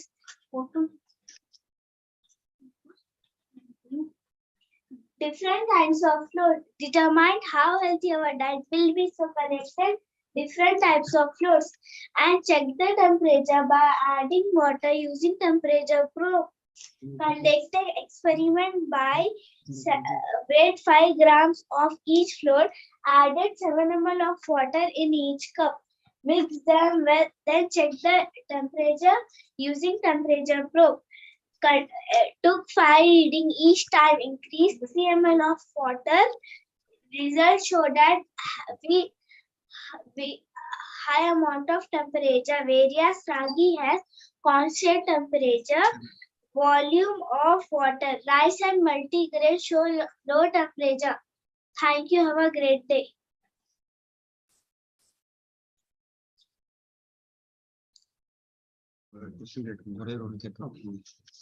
What is the flow you are used? Wheat, ragi, multigrain. Which one is good? Which one is good? Multigrain. Very good, very good. After that, ragi. Okay, Thank you, okay. Sultana. Thank you, Mr. Sultana. Thank you. Yes. Turn off your video and end your presentation. We moving to the other, next presentation, that is MLS A021 MS Midun from Fatima CSS School. I repeat, MLS Thank you, sir. A021 MS Mithun from Fatima CSS School. Sultana, you can turn off your video and mute yourself. MLSA 021. Yes, you have 5 minutes only. So precisely tell what is the objective and what is the results. Good afternoon, everyone. I am MS Mithun of 6th B from Fatima CSS School. I did my project in middle level life science category. Abstract. My aim is to find out how our nose is effective in sensing the food by smell. Statement of the problem. My question is how nose contributes in finding out taste of a food. Design of study. Independent variable, different types of food. Dependent variable, taste of the food. Controlled variable, volunteers. Hypothesis. My hypothesis is taste of food can be found easily by smell with the help of nose. Materials. Volunteers, different types of food to taste, sharp knives, mortar and pestle, mixing bowls, large spoons, small bowls, water, paper cups, blinding pads, nose plugs, observation note. Procedure. Select volunteers for the taste test, gather up the food needed for the test, namely peanut paste, onion mash, salt water, fruit smash, and candy mix. Fourth step. Take the test with one volunteer at a time. Likewise, take test for other volunteers. Tabulate the observation. These are the photograph shot and tabulation of my project. Result and discussion. From the above observation, I understood that nose plays an important role in sensing the smell of the food. Conclusion. My hypothesis is taste of a food can be found easily when with the help of nose by the smell has been proved. This could be because the taste buds and papillae in the tongue. Humans also have the ability to detect and transmit taste in the back of their elastic cartilage. Humans can also detect taste through their nasal cavities. This is the reference of my project. Thank you.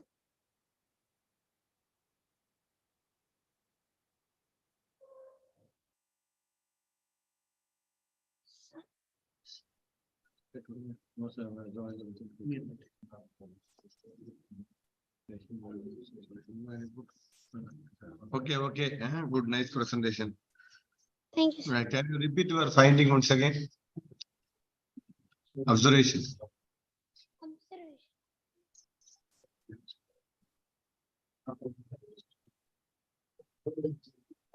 Result and discussion. From the above observation, Only I discussion. understood that nose plays an important role in sensing the smell of the food.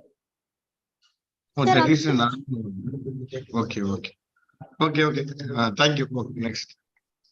Normal. Thank you, sir. Thank you.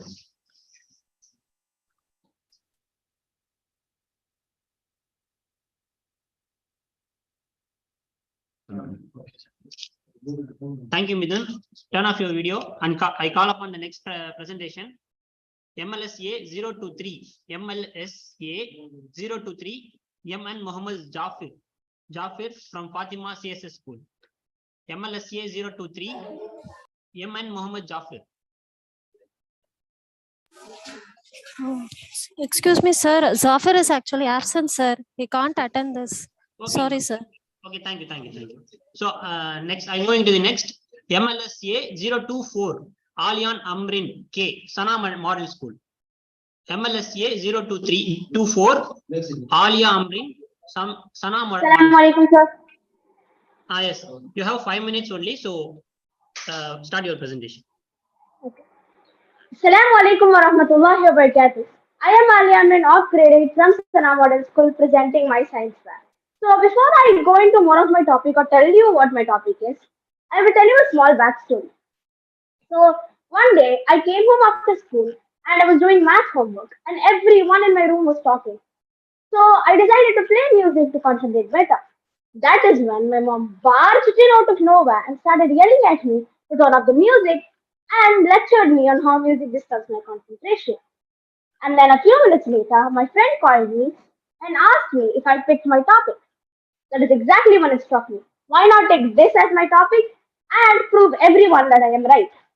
So my hypothesis for this project is music boosts human concentration and allows information to be stored. Now, I tested my hypothesis on the basis of an experiment and I used 3 major variables: reading, writing, and understanding concepts. And then with each of the following variables, I noted down the following details: years of the volunteer and time taken to perform each variable with and without music. Procedure. Number 1. Choose your volunteers from different ages. So I chose my volunteers on the age scale of 10 to 50. Number 2. I took different paragraphs for each variable. I took 10-line stories because my volunteers also had to memorize them. So I wanted to make it easy for them. Number 3. Choose different music for each.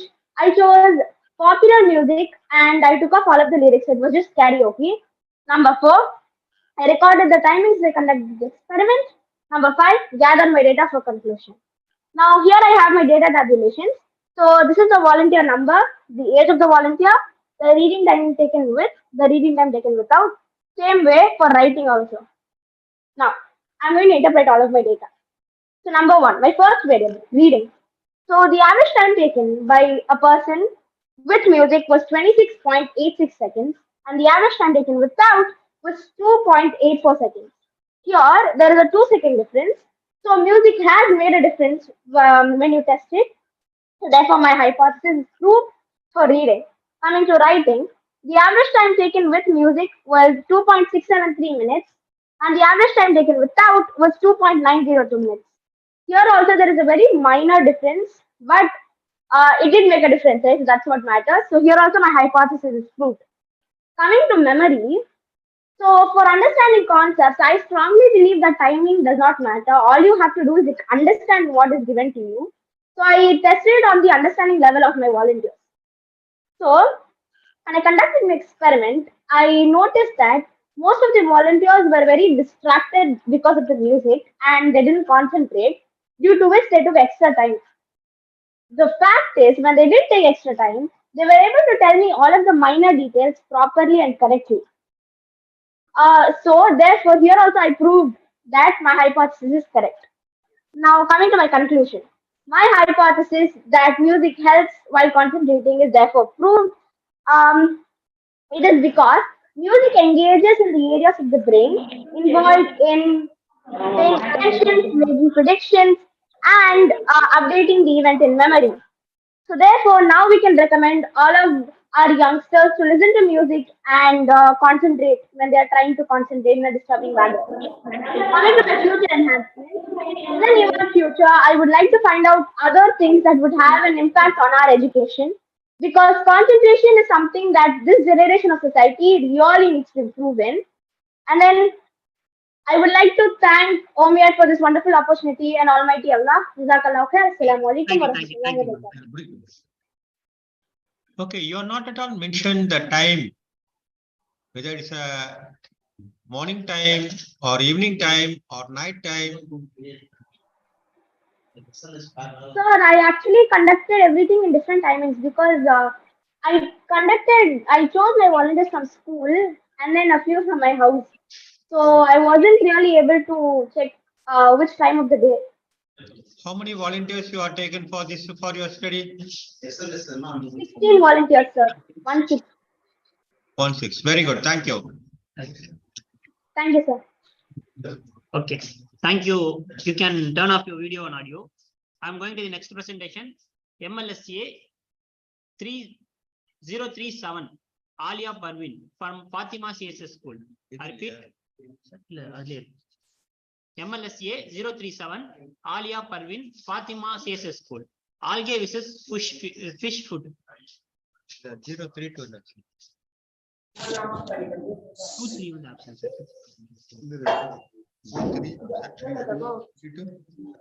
Aisha Batsmani.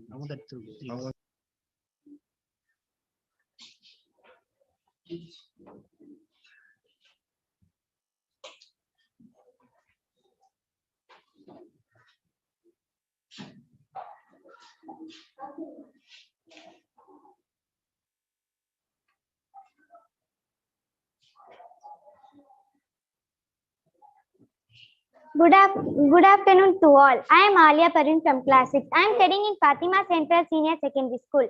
I have done a project on middle level life science category. My topic is algae with fish food, abstract. My aim is to which is the effective food for fish, either algae or normal fish food. Statement of the problem. How algae were effective as alternative fish food? Hypothesis. Algae would be the potential sustainable feed for fish. Design of study. Independent variable. Fish food. Dependent variable. Growth in fish. Controlled variable. Fish water temperature. Materials. Crassicus auratus goldfish. Fish tank or bowl. Water normal fish food available commercially. Algae fish food. Weighing machine. Plastic container. Marker. Observation note. Procedure. Take 2 fish tank and fill water. Label one tank as algae number 1 and another one has normal fish food number 2. Put 2 Crassicus auratus goldfish in each tank. Weigh them initially. Feed the fishes in tank with algae number 1 and another tank with normal fish food daily 2 times. Continue this for 2 months. Observe the improvement in the fish's growth. Tabulate the observation. This is my tabulation of my project which I had done and graphical representation of my project and collection of data photographs of my project. Result and discussion. From the above tabulation, we understand that the weight of fish feed with algae has shown great increasing in their weight by comparing to the other one. So algae fish food is very effective against fish health. Conclusion. My hypothesis has been proved here. Future enhancement. I want to continue my project by experimenting effect of algae fish food in different types of fishes. I also want to learn about effect of algae in animals' health. This is my reference of my project. Thank you.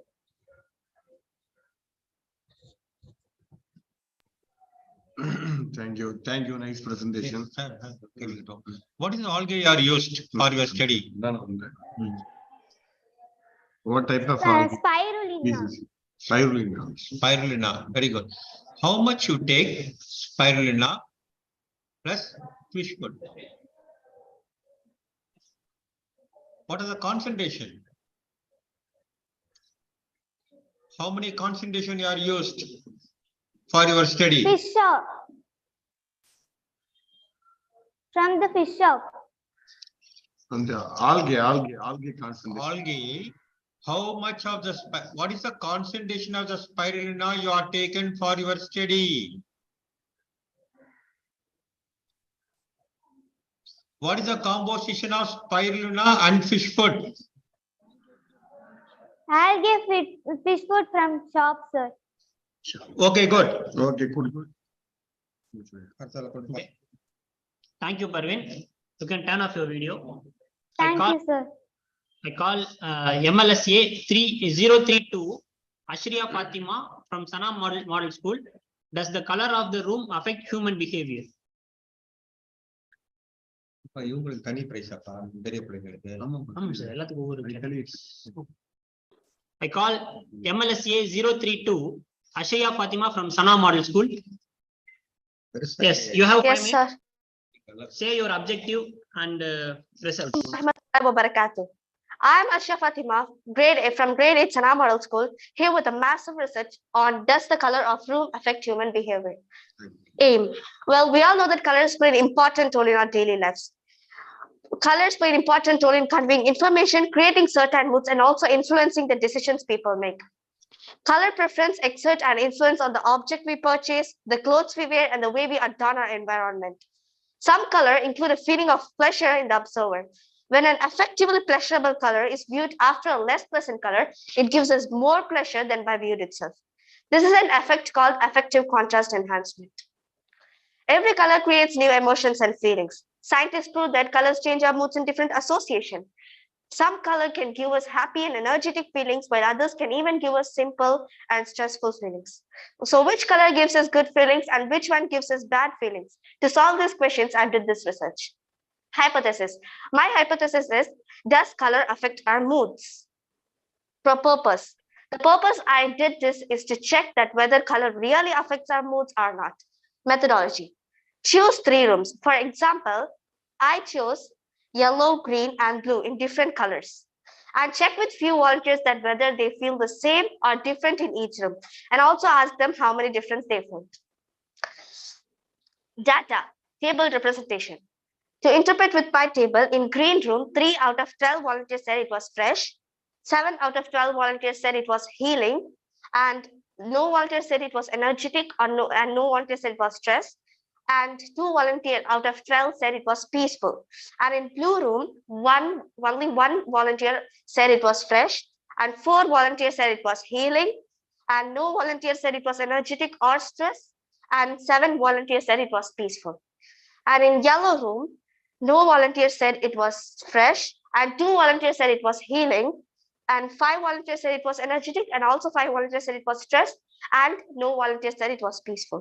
These are my graphical representation, and these are the evidence in photographs I have collected. Result. To interpret with my result, I found that in green room, most of them said it was healing, and in blue room, most of them said it was peaceful, and in yellow room, the highest feeling was equal with energetic and stress.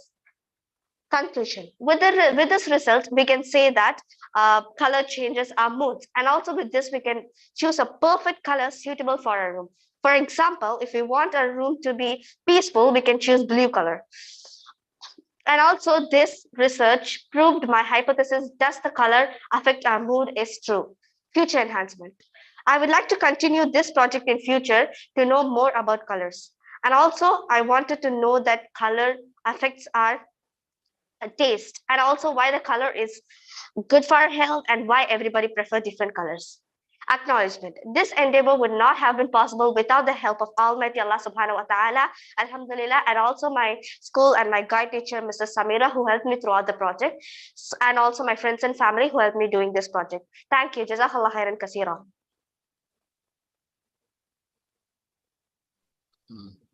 You mentioned this yellow, green, and what is the one more color? Blue. Yellow, green, and blue. Blue, sir. Blue. What is the wavelength of this color? Wavelength of this color, it's a color, it's a room's color, teacher. A room painted with this color. Okay, how do you find whether green is healthy for all?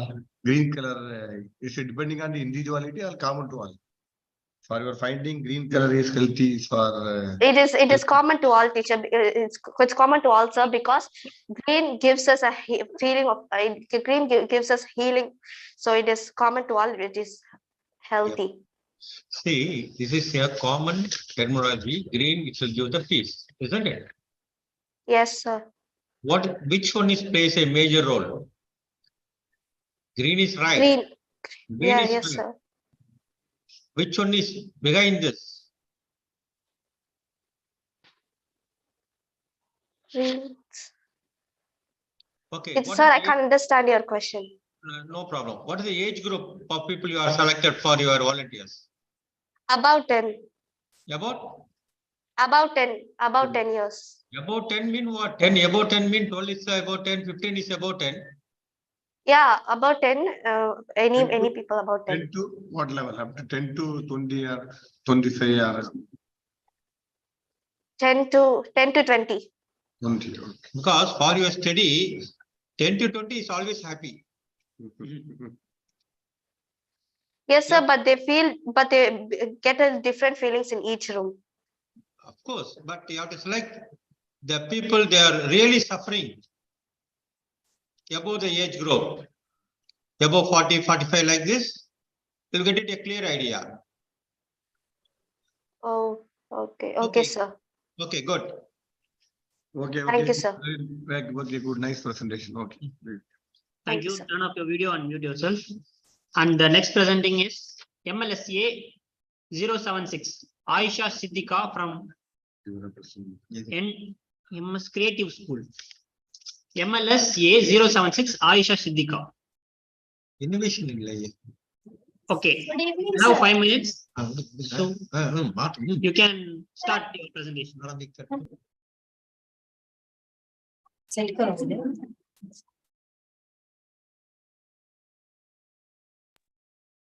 You have only 5 minutes. Please start. Assalamu alaikum wa rahmatullahi wa barakatuh. A very good evening to respected judges and my friends. I am Aisha Siddiqa from class 6, MS Creative School, Akbaba Girls, Hyderabad, Telangana State. The title of the project is a comparative study to evaluate the efficacy of henna, Lawsonia enamus, and henna mixed with eucalyptus oil for coloring of skin. The research question for the given study is why does color of henna differ in different people? Henna is used as coloring agent from ancient times. Henna is used for beautification of skin and hair, and it not only embraces the beauty but has various health benefits. Some of the essential oil have potential to improve the staining capacity of henna. Eucalyptus is one of them. In this study, the staining capacity of henna and henna mixed with eucalyptus oil were investigated in various temperament people. Hypothesis of the study. In this study, we may also correlate the relation of staining difference in various temperament people. I think the staining capacity will be more when eucalyptus oil is mixed with henna, and hot temperament people may have good staining of henna. Procedure to be followed. Materials and method. Place of study was at residence. Study design was observational, single blind trial. Dependent variable was henna paste. Independent variable was eucalyptus oil. Controlled variable was henna dry leaves, powder, and water. Study period was 48 hours, that's 2 days. Sample size was 4. Selection criteria. Inclusion criteria was for different temperament people. Inclusion criteria was similar temperament people were excluded. Subjective parameter, assessed by visual capacity. Objective parameter, color grading scale and temperament grading scale. Route of administration was local application. Informed consent was taken. Assessment of efficacy. The assessing the staining capacity by visual capacity and color grading scale. Materials and methodology. In Formula 1, henna paste was used. In Formula 2, henna paste mixed with eucalyptus oil was used. Formula 1 was applied on right hand. Formula 2 was applied on left hand. Assessment. The staining capacity was assessed after removing the paste at 6 hours, 12 hours, 24 hours, 48 hours respectively. Result. The result assessed by data analyzer shows that in both Formula 1 and Formula 2, like standpoint temperament people have maximum staining capacity following Villiers, phlegmatic, and melancholic was least. In comparative assessment of staining capacity of henna paste and henna paste with eucalyptus oil, observed that if staining capacity improves when eucalyptus oil is added to it. Conclusion. In the study, it is concluded that some of the essential oil have potential to improve the staining capacity of henna. Hot temperament people may have good staining of henna. Hence, Hypothesis is similar to our result. First and foremost, I thankful Allah subhanahu wa ta'ala for giving me opportunity in participating in NSF.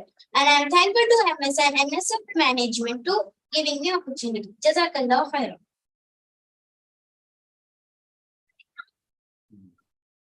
Yes.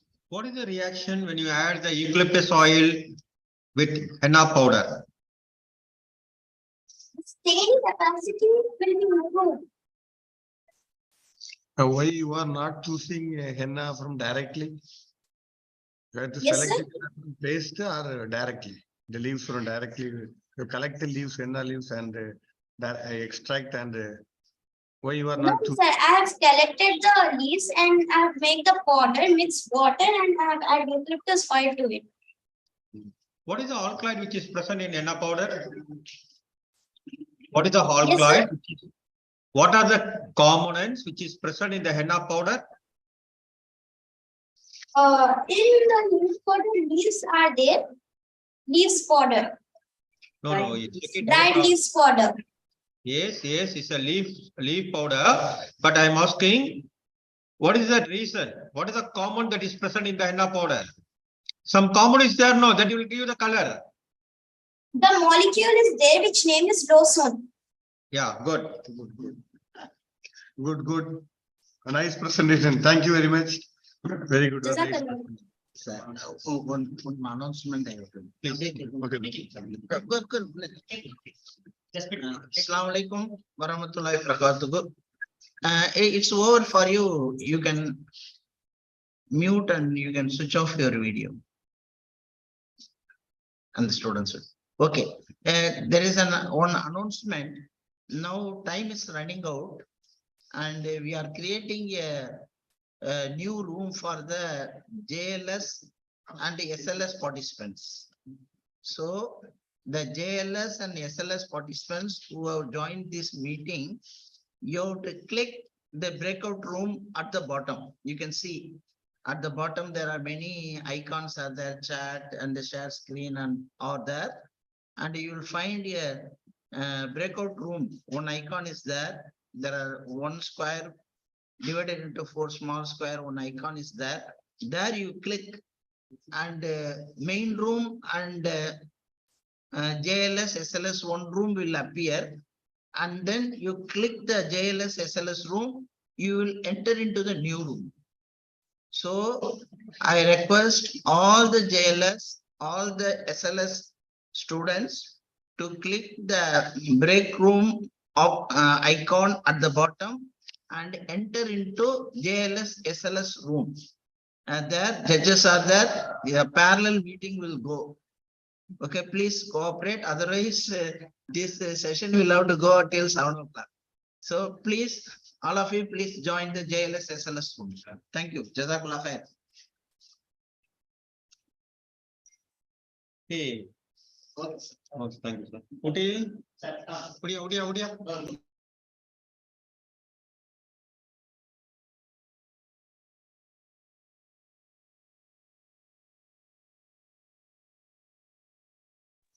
So we are moving to the next presentation in MLS. Okay. Students, wait for 1 minute.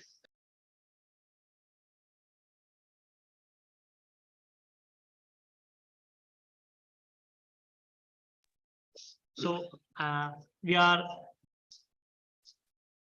continuing our presentation. So I call upon MLS A 163, Nashra Noor from Hussain Public School. MLS A 163, Nashra Noor, Hussain Public School.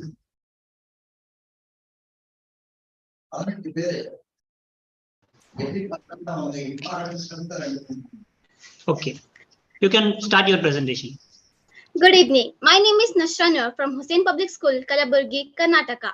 My topic is supplements to be included in a diet to increase the level of hemoglobin and boost immunity. Nowadays, the youngsters of our country and the old people are suffering a lot as their immunity is very weak and they are following an unhealthy diet. So this shake can be beneficial for them a lot as their immunity can become stronger. And if they are able to make their immunity stronger, they can help themselves to fight with various diseases. Now let us talk about how to make this shake. First, we need 200 gram of aloe vera first, and then we need 50 gram of ginger. Now, peel the aloe vera and ginger, grind them in the mixer and extract the juice. Then we have to, after extracting the juice, in the morning, we have to take 300 ml of pure water, warm water, and then add 20 ml of concentrated solution of this shake. Then we have to add 10 gram of kalonji. If you don't have diabetes, you can also add honey according to your taste, as honey also have a highly beneficial value. Now let us see about how can this help. This aloe vera contains of aloe vera, ginger, and black cumin. Aloe vera is known as the king of the medicinal plants. So I have kept this as the medicine and as the basic ingredient. And black cumin, it is stated in the Quran that it can cure all the disease in the world except death. And if it can cure all the disease in the world except death, we must include this in our diet so that we can be protected with various harmful diseases. And now we have ginger, which we use every day in our home, can have a highly beneficial and medicinal value. So I have added all the three ingredients to make it the very powerful shake. And this shake can also be help in the in the treatment of diseases like AIDS and COVID. Because in AIDS, a person does not die because he is suffering from AIDS. It dies because AIDS destroys the building capability of immunity of the cells. So it can be used in the treatment of AIDS and also in the COVID-19. Because in COVID-19, we don't have medicine. So this shake helps us to boost our immunity. So this shake can be used in both of the things. And there are many such diseases like HIV and many other diseases like cold cough. Also, we can use this. So this shake is very beneficial and healthy. We should increase put this in our diet so that the youngsters who are in the teenage can use this and become stronger than before. Thank you. Okay, good, nice presentation. I want to ask one question. So aloe Yes, vera sir. and the ginger juice, you say the aloe vera and the ginger juice boost the synthesis of hemoglobin, correct? Yes, sir. How will you find out the hemoglobin content is high? On what way you have to find out the hemoglobin rate is high? I have tested this on a woman who is 25 years old. She had a very low hemoglobin level. It was first before 8.3, then afterwards she ate this drink almost 1 month. This is the reports before and this is the reports after. I have tested this. She ate this drink every day in the morning and she was very happy with the results because her hemoglobin level was 8.3 grams percentage. Then it increased to 10.0 grams percentage Okay, within good, 1 month. Okay, good, ma'am, good. Any questions, sir? Okay, thank you. Very nice presentation. Huh? Thank you very much. Very Thank nice you, sir. Thank you. Thank you, Noor. You can turn off your video and audio. So I call upon the next presenter, that is MLSA 164 Shazadi B from Government Girls Higher Secondary School. MLSA 164. Yes, I am here, Shazadi sir. B. Okay. Okay, 1 minute, sir.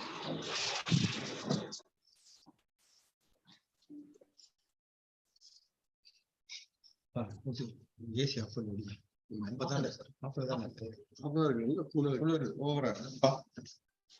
Okay, are you ready? Yes, sir. Assalamu alaikum. Myself Shehzadi K. I am from GGHS Second Lances Golconda. My topic is कौन सी रोटी सबसे तेजी से ढलती है? मेरा hypothesis है, मैंने अपनी text के लिए ये मफरूजा लिया है कि मुख्तलिफ रोटियों में मुख्तलिफ प्रिजर्वेटिव की मकदार में कौन सी रोटी तेजी से ढलती है। इसमें तिजारती रोटी का घर की रोटी से मवाजाना किया गया।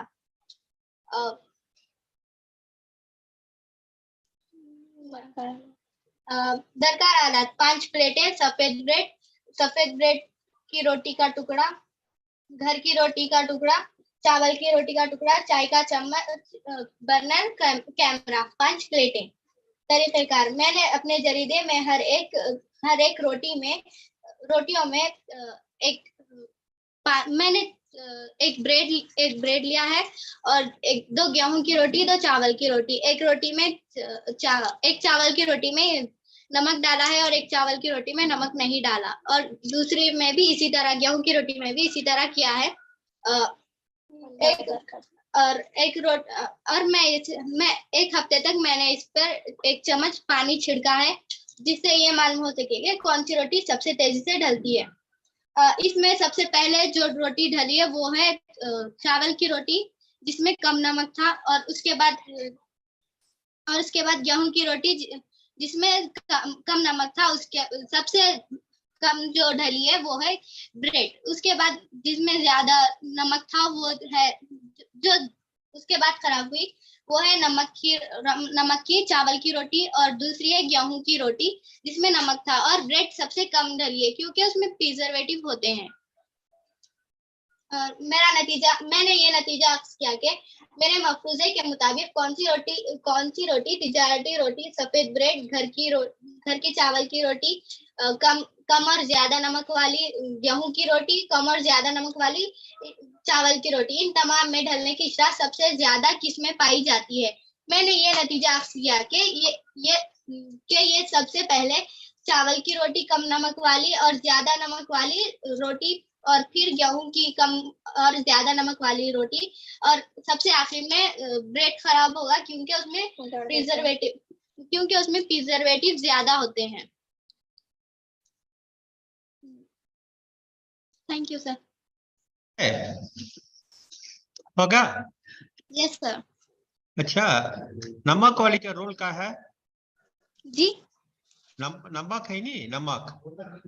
यस सर, एक रोटी में नमक है, जैसे कि एक गेहूं की रोटी में नमक है और दूसरी रोटी में नहीं है। इसी तरह चावल की एक रोटी में नमक है और उसमें नहीं है। जो नमक की रोटी है वो जिसमें नमक नहीं था उसके मुकाबले कम ढली है, मतलब उसके मुकाबले कम खराब हुई।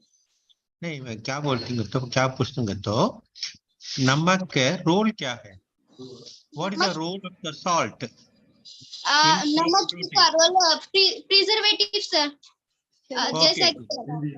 जैसा कि ब्रेड्स में कुछ प्रिजर्वेटिव्स मिलाए जाते हैं कि वो ब्रेड ज्यादा दिन तक रहे और खराब ना हो, इसी तरह हमने भी घर की रोटी में नमक मिलाकर देखा कि वो रह सकती है। ओके, अच्छा अच्छा, ओके ओके, अच्छा है, very good very good, thank you. Thank you.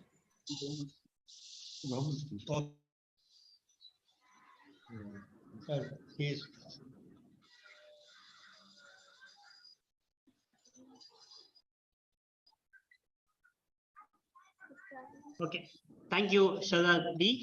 You can turn off your video and mute yourself. We are going to see next presentation. MLSA 165, Saidia Sama Fatima from MS Creative High School.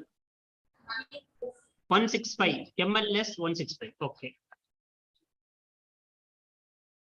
Okay, yes. Are you ready? Start your presentation. Sir, am I audible? Yes, you are audible. Please start your presentation.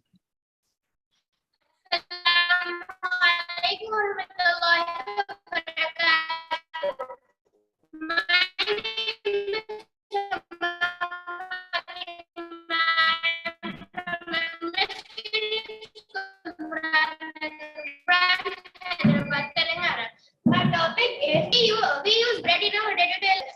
We will keep for long days.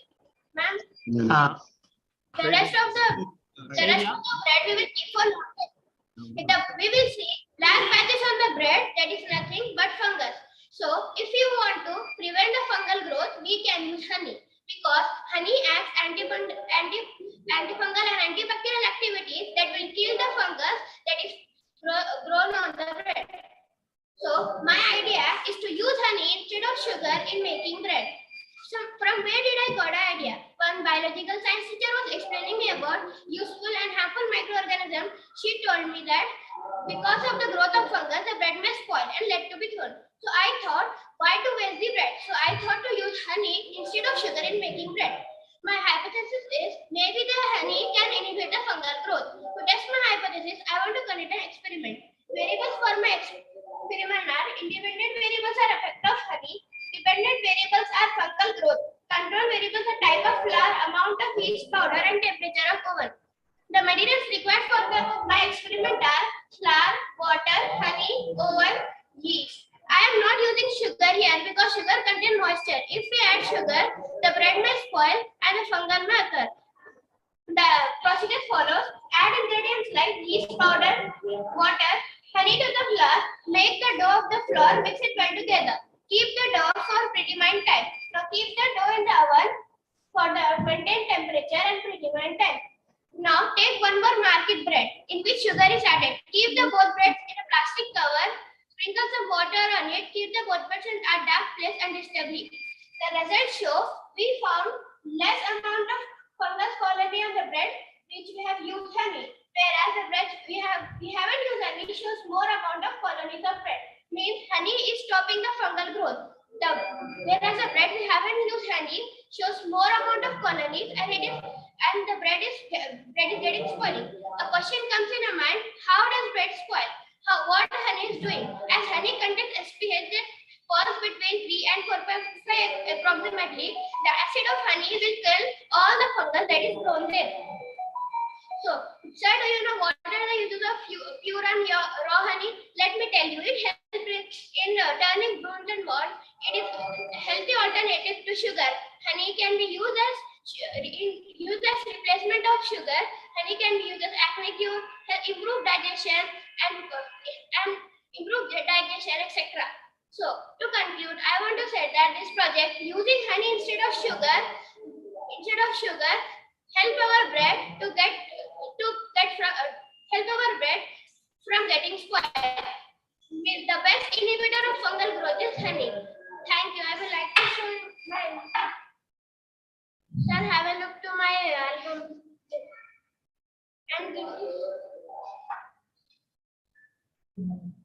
And this is my logbook. Sir, this is my logbook.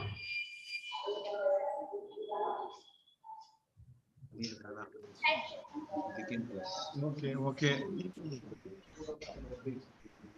Very good, nice presentation. The fungal growth, then what is the best medium for the inhibition? What honey, yeah?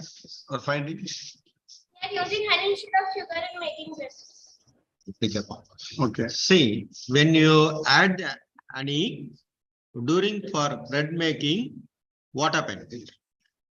During baking, what happens when you're using honey with the flour? If we are using honey, the fungus is not growing. Our bread will be fresh for long days. If we are not using honey, the bread will spoil after 2-3 days.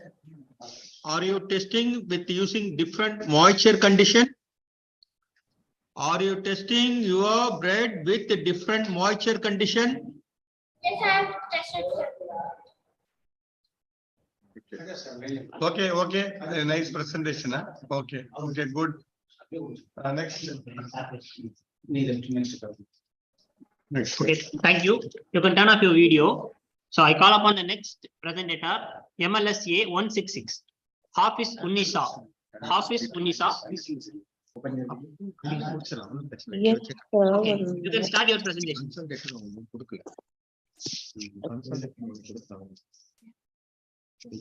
Your video sir, is is my camera visible? You are streaming now. Start your presentation.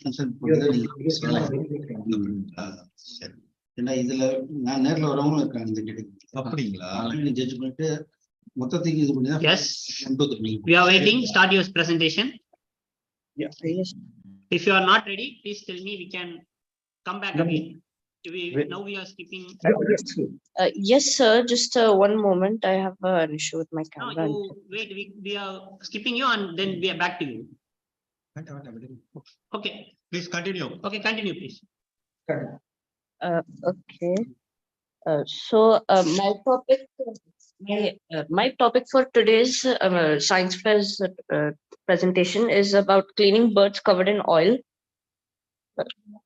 So I've chosen this topic because I've noticed the plight of birds that have been suffering in oil spills. They've been happening since 1976 due to the occurrences of leakages such as refinery damages and such. So because of that, the oil leaks into the oceans and then is ingested or inhaled or comes into contact with marine wildlife or such other birds, which destroys their lungs and other such important organs due to the presence of VOCs or volatile organic compounds in the oil. So I shall explain how to take these birds in and wash the oil off so that they can be saved.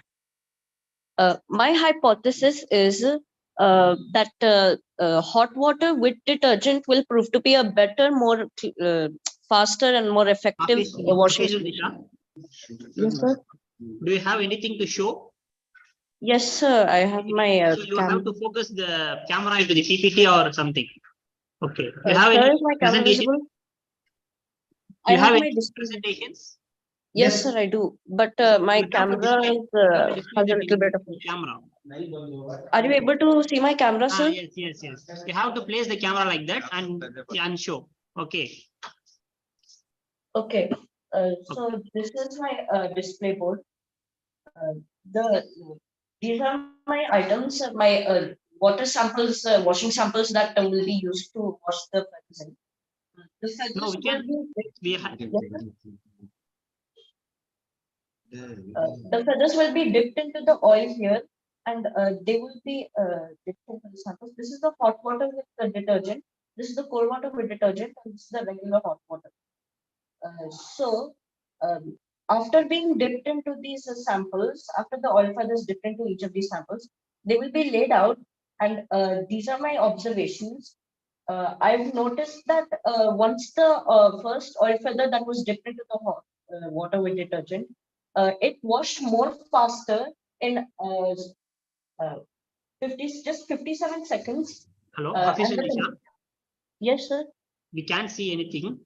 Can you please properly place the camera in a proper way? You have to display your PPT or any work. This is the model. Is it the camera is visible? No, sir. We only see your hands, sir. Okay, sir. Now is it visible? Yes. Sir, please keep it like this, sir. Yes, sir. Okay, thank you, sir. That's enough, sir. The hot water with soap only took the feather to wash in 57 seconds, and the temperature of the water was at 47 degrees Celsius. And all the grease was washed off the feather. And then for the cold water with detergent solution, the feather also washed completely, but it took more longer. It took 1 second and 1 minute and 3 seconds to wash. And the temperature of the Officer water. Nisha, Yes, sir. please keep mic close to you. Your audio is slow, very slow. It's not clear.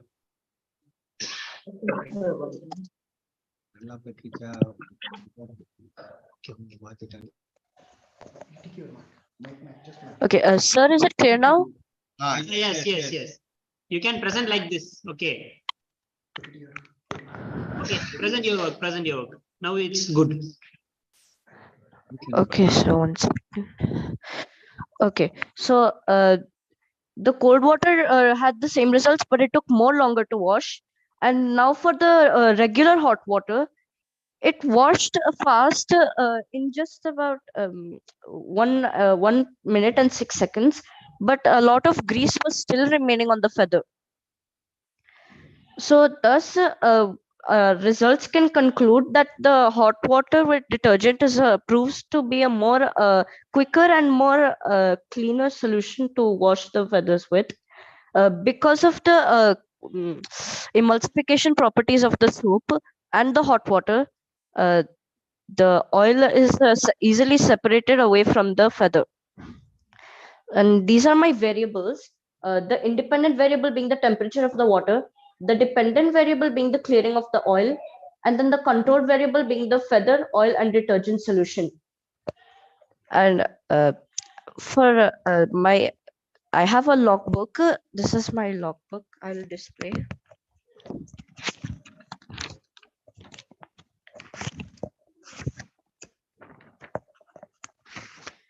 These are the findings that I've noticed when I was conducting the experiment.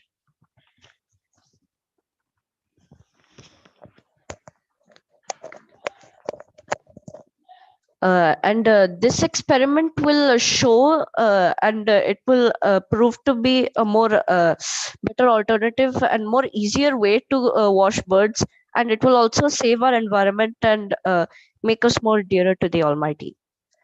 And I conclude my experiment with huge thanks to my science teacher, Mrs. Nadia Basri, and my parents who helped me to make this project and gave me all their support and encouragement. Thank you, judges and all. Okay, okay, nice presentation. For your finding, you told about the oil feathered bats is cleaned by hot water with the soap oil, correct? Yes, sir. Yes, yes. Now, commonly, it is general. Commonly, if oil spills taken place, the soap water is soap is filled in the water. That is a common one. Yes, sir, I can't hear you. Yes, yes. Okay, okay, okay, okay. Okay, nice presentation. Huh? Thank you very much for your presentation. Thank you. Yes, thank you, sir. Thank you. கொஞ்சம் இருக்க சொல்லுங்க. Officer Nisha, 1 minute. Okay. So we are going to next presentation.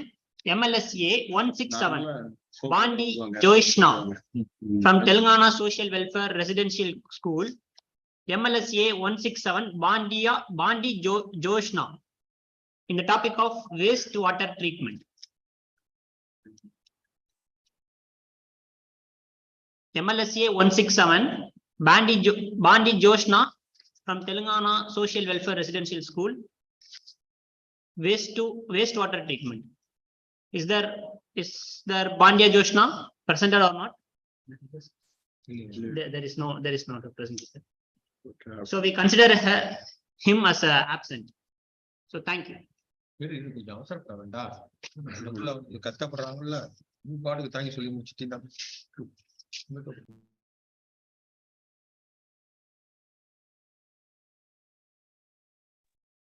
So the session has over. We thank all the participants and the host for the present in this session. Thank you.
A037.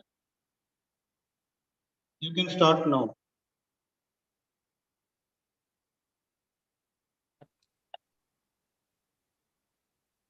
Please unmute your mic.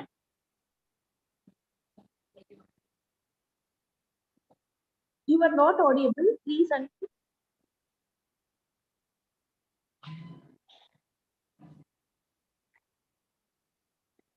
Good evening, sir. This is Abbas of class 10, belongs to Fatima Central Senior Secondary School. Good In evening, junior good evening. level life, in junior level life science, my topic is to check the pH level of the products that affects our hair quality. So my aim is to check the pH level of the hair products. My hypothesis is the shampoos that are made in India has the pH range of 4 to 5. So to check the pH level, we need the materials, 6 varieties of shampoos, 6 petri dishes, 3 pad strips, blue litmus paper, red litmus paper, and distilled water. So name the petri dishes with the product labels and empty the shampoos in the petri dishes. With the help of litmus papers, check whether the shampoo is acidic or base. Before checking it, add some amount of distilled water in the shampoos. So we should maintain our hair pH value or hair pH values 4 to 5. If the acid is if the shampoo is very acidic, then it is also dangerous for us, and it is very alkaline. It is also dangerous for us. It will damage our hair smoothness, lustrous, and our gorgeous hair will be damaged. So I choose 6 varieties of shampoos which are easily available: Dove, Chic, Head and Shoulders, Pantene, etc. So in the pH scale, we know that below 7 is acidic and above 7 is alkali and 7 is neutral. So this is my tabulation of data. The shampoo has a pH level of 7 is Pantene and Sunsilk, which is neutral, and other has the pH level of 6 to 6.5.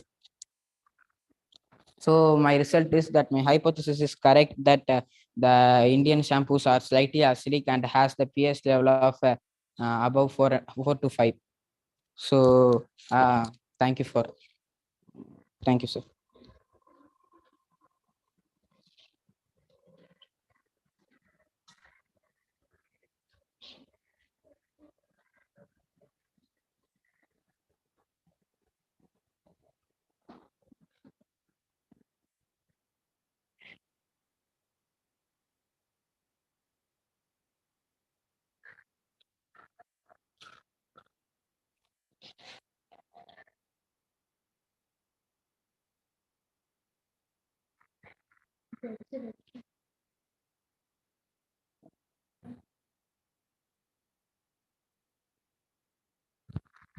Sir.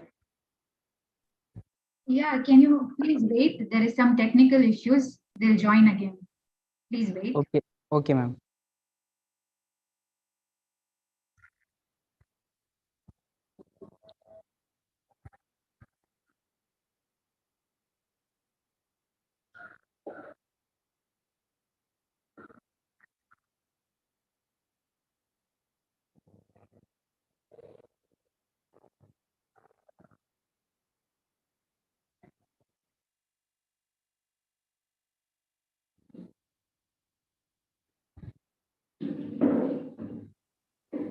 Thank you for your presentation.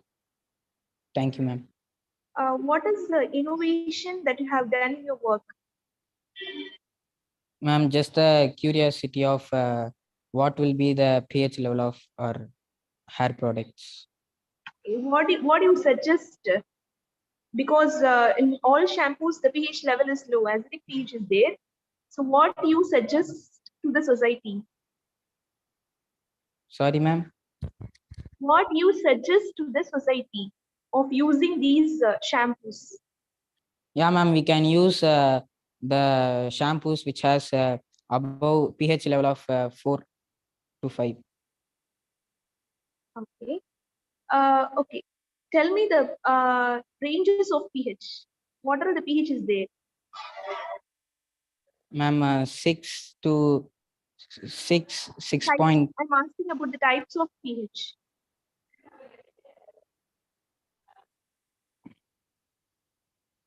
Acidic, base, neutral. These are types Acidic, of. neutral, alkaline, like that I've asked. Okay, thank you. So you can mute yourself. Thank So you, now ma'am. I call upon NSF 23 JLS A039.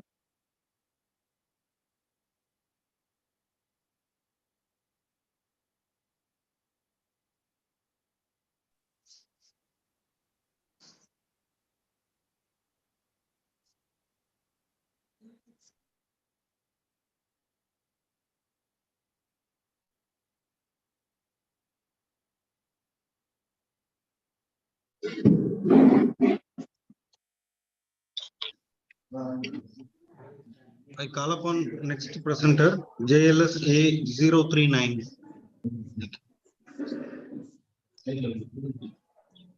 Sir, Yes, please go ahead. good morning, good afternoon, sir. My name is G Afternoon. Sadhana. I'm from class 9 from Fatima Central Senior Secondary School. My ID is NSF 2323039. My topic is comparative study of vitamin C in different orange juices and fresh juices. So let me tell my aim. My aim is to compare vitamin C in different orange juices and fresh juices. My hypothesis is that telling freshly squeezed orange juice and the Tropicana orange juice would have the most vitamin C. The reason for the project is to see which fruit actually has the most vitamin C. Juice companies put labels such as it is made up of natural fruit, it doesn't have any artificial flavors. I noticed one thing in that it will be 100% of vitamin C. For this reason, I chose to test natural fruit juice with artificial flavors, juice from concentrate, and juice made from powder to see myself which is having which contains the vitamin C. The procedure, ascorbic acid reduces iodine to iodine ions, and in the process it is oxidized to dihydroascorbic acid. We can show that the element iodine is present in the solution by using starch to give a characterized blue or black color.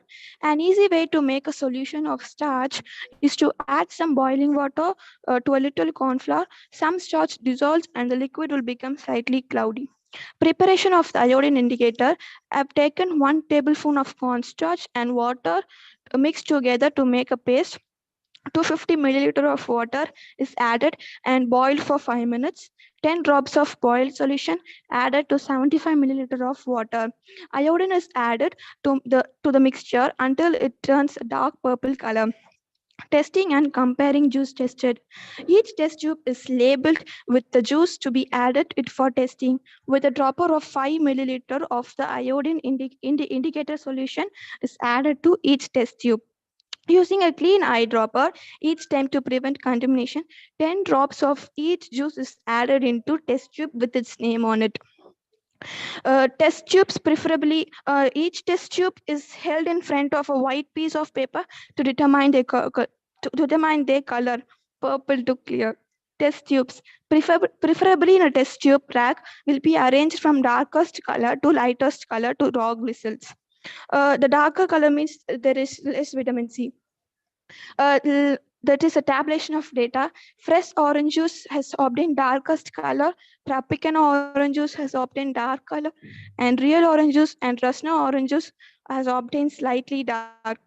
And my result is, it was observed that freshly extracted orange juice gave the darkest color with iodine starch test followed by Tropicana, real and Rasna orange juice. Hence, my hypothesis that the freshly squeezed orange juice and Tropicana would have the most vitamin C. And I want to continue my project by doing comparative study of vitamin C in various juices with quantitatively. Thank you, sir. Thank you. How many products you have tested? 4 products, sir. 4 products. And were there any information about how much concentration of citric acid is there in the drink? Sir, can you be Read the loud? label. Sir, one second. No. In all those products, have they claimed how much citric acid is present? It was given, sir. For example, if you take a juice brand X and they say 30% of citric acid is present or so, have you observed any label data? Sir, one second, can you say? You tell me some product which you have used. Tropicana. Okay, how much citric acid is there in label? 273 mg, sir. Mg per ml or?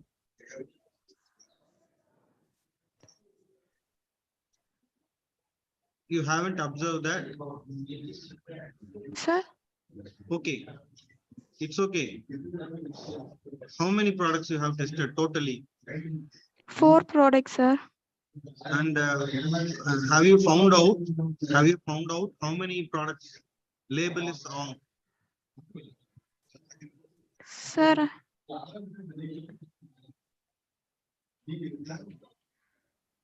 no.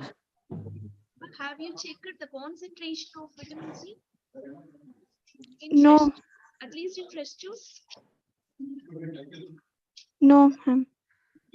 Okay, ma. In your future experiments, you should do that. Okay, Thank you sir. for nice presentation. Wish you all the best. Thank you, sir.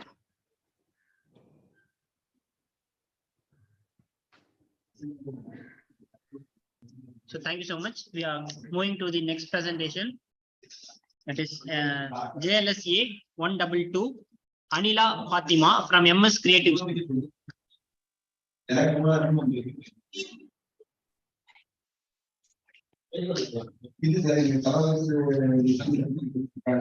sir.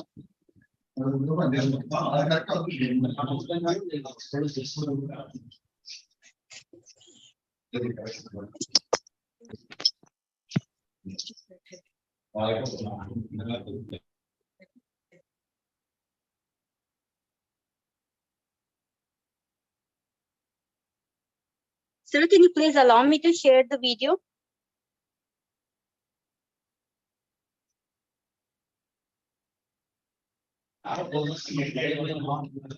Now the video is visible. Yes.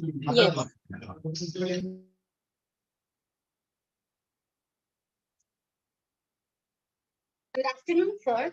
Myself, Anila Fatima from MS Creative School. My project is cinnamon, an anticoagulant and antibacterial. Problem statement. Many of us know cinnamon as the spice we buy in supermarket. We only think of cinnamon as a spice we use in food. But cinnamon has many more uses than just to be used in food. Cinnamon comes from a tree. People use the bark to make medicine. Cinnamon bark is useful for gastrointestinal upset, infections, diarrhea, and gas. It is also used for stimulating appetite and for infections caused by bacteria and parasitic forms and for common cold influenza. Introduction. Cinnamon, also called Ceylon cinnamon, is a bushy evergreen tree of the laurel family and the spice derived from its bark. Cinnamon is used mainly as an aromatic condiment and flavoring additive in a wide variety of cuisine, sweet and savory dishes. The spice, consisting of the dried inner bark, is brown in color and has a delicately fragrant aroma. And cinnamon is used to flavor a variety of foods from confections to curries to beverages and is popular in bakery goods. One of the most important active ingredient in cinnamon is cinnamaldehyde. It's used for flavoring and fragrance. Cinnamon also might help with Alzheimer's disease, cancer, HIV, tooth decay, infections, and cinnamon does have antibiotic properties, anti-inflammatory properties, and antioxidant properties. Questions. Can cinnamon help to dissolve the blood clot? Is cinnamon antibacterial? And in how much time it will take to dissolve the blood clot? Hypothesis. I think cinnamon helps in dissolving blood coagulant because it has antibacterial properties and anticoagulant properties because it is used as a preservatives. Materials required: petri dishes, agar medium, cinnamon powder, subject's blood, spraying machine. Procedure for anticoagulant: I'm going to take 50 grams of cinnamon powder. I'm going to prick the finger of the subject with a sterilized needle and collect their blood in a sterilized petri dish. I'm going to wait till it forms a blood clot. After it forms a blood clot, I'm going to put measured quantity of cinnamon powder, that is 10 milligram, 15 milligram, 20 milligram, 25 milligram, 30 milligram in different sections of the petri dishes and check in how many minutes it will dissolve the blood clot. Results for anticoagulant: blood clot which has less amount of cinnamon powder, that is 10 milligram, dissolves quickly compared to the one having 30 milligram. For 10 milligram, it took 4 minutes 10 seconds to dissolve. For 15 milligram, it took 4 minutes 30 seconds. For 20 milligram, it took 4 minutes 40 seconds. For 25 milligram, it took 6 minutes. And finally, for 30 milligram, it took 6 minutes 10 seconds. Procedure for antibacterial: I have taken 9 petri dishes and they named as 50 milligrams, 100 milligrams, 150 milligrams, 200 milligrams, and one I kept as control. I have used agar medium in all of the petri dishes. And when I kept as control for bacterial growth, I have used agar medium in all of the petri dishes. In other 8 petri dishes, I have added the measured quantity of cinnamon powder, that is 50 milligram, 100 milligram, 150 milligram, 200 milligram, and I have incubated them for 42 hours and checked the bacterial growth. After 42 hours, there was no growth in any of the petri dishes containing cinnamon powder, but there was growth in control. So I incubated them for more 48 hours, and after 72 hours, there was little minute growth in 50 milligrams of petri dish. Conclusion: I conclude by saying that cinnamon helps in dissolving blood coagulant because cinnamon contains a chemical called coumarin that has anticoagulant properties and antibacterial properties. The antimicrobial active compound cinnamaldehyde and eugenol are the main reason for its antibacterial activities. Discussion: one of the most well-established properties of cinnamon is it extracts essential oil, and their components is the antibacterial activity against gram-positive and gram-negative bacteria responsible for infectious disease and degradation of food or cosmetics. Cinnamon have antibacterial properties, antioxidant properties, anti-cancer properties, anti-inflammatory properties, and many more properties. Thank you, sir. Thank you for your presentation. What is the concentration of cinnamon which you have used for the antibacterial activity? I have used 50 milligram, 100 milligram, 150 milligram, and 200 milligram. How you add that cinnamon in the agar plate? I have measured and I have added in petri dishes with a spoon. Measuring jar. Directly you had added the powder in that agar plate, or you have diluted it in terms of different. No, I have directly added the powder. I have made the well in the middle, then I have directly added the powder. Okay, what results you have got? You have got zone formation? Yes, cinnamon for antimicrobial activities, it doesn't have any bacterial growth except control, and there is little minute bacterial growth in 50 milligrams of petri dishes containing cinnamon. Okay, what kind of bacterial cultures you have used in your experiments? Agar medium. No, agar medium you have used. Bacterial cultures you have used for swabbing in the plate. What are the bacteria you have used? You have checked antibacterial activity, right? So what is the bacterial culture which you have used in your study? Actually, I have swabbed the bacteria from the hands, and I have added, and I have what?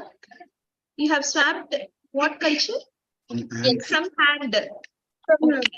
Yes, from hand. So exactly, you doesn't know the name of the bacterial culture, right?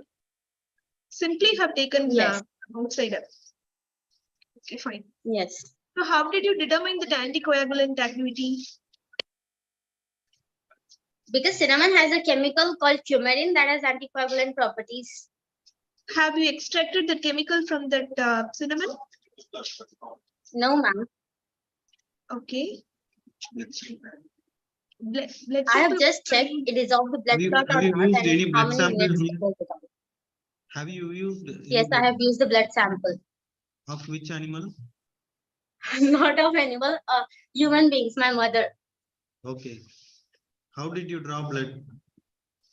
I have pricked the finger of my mother with a sterilized needle Okay. in the supervision of my aunt, who is a doctor. Okay, fine.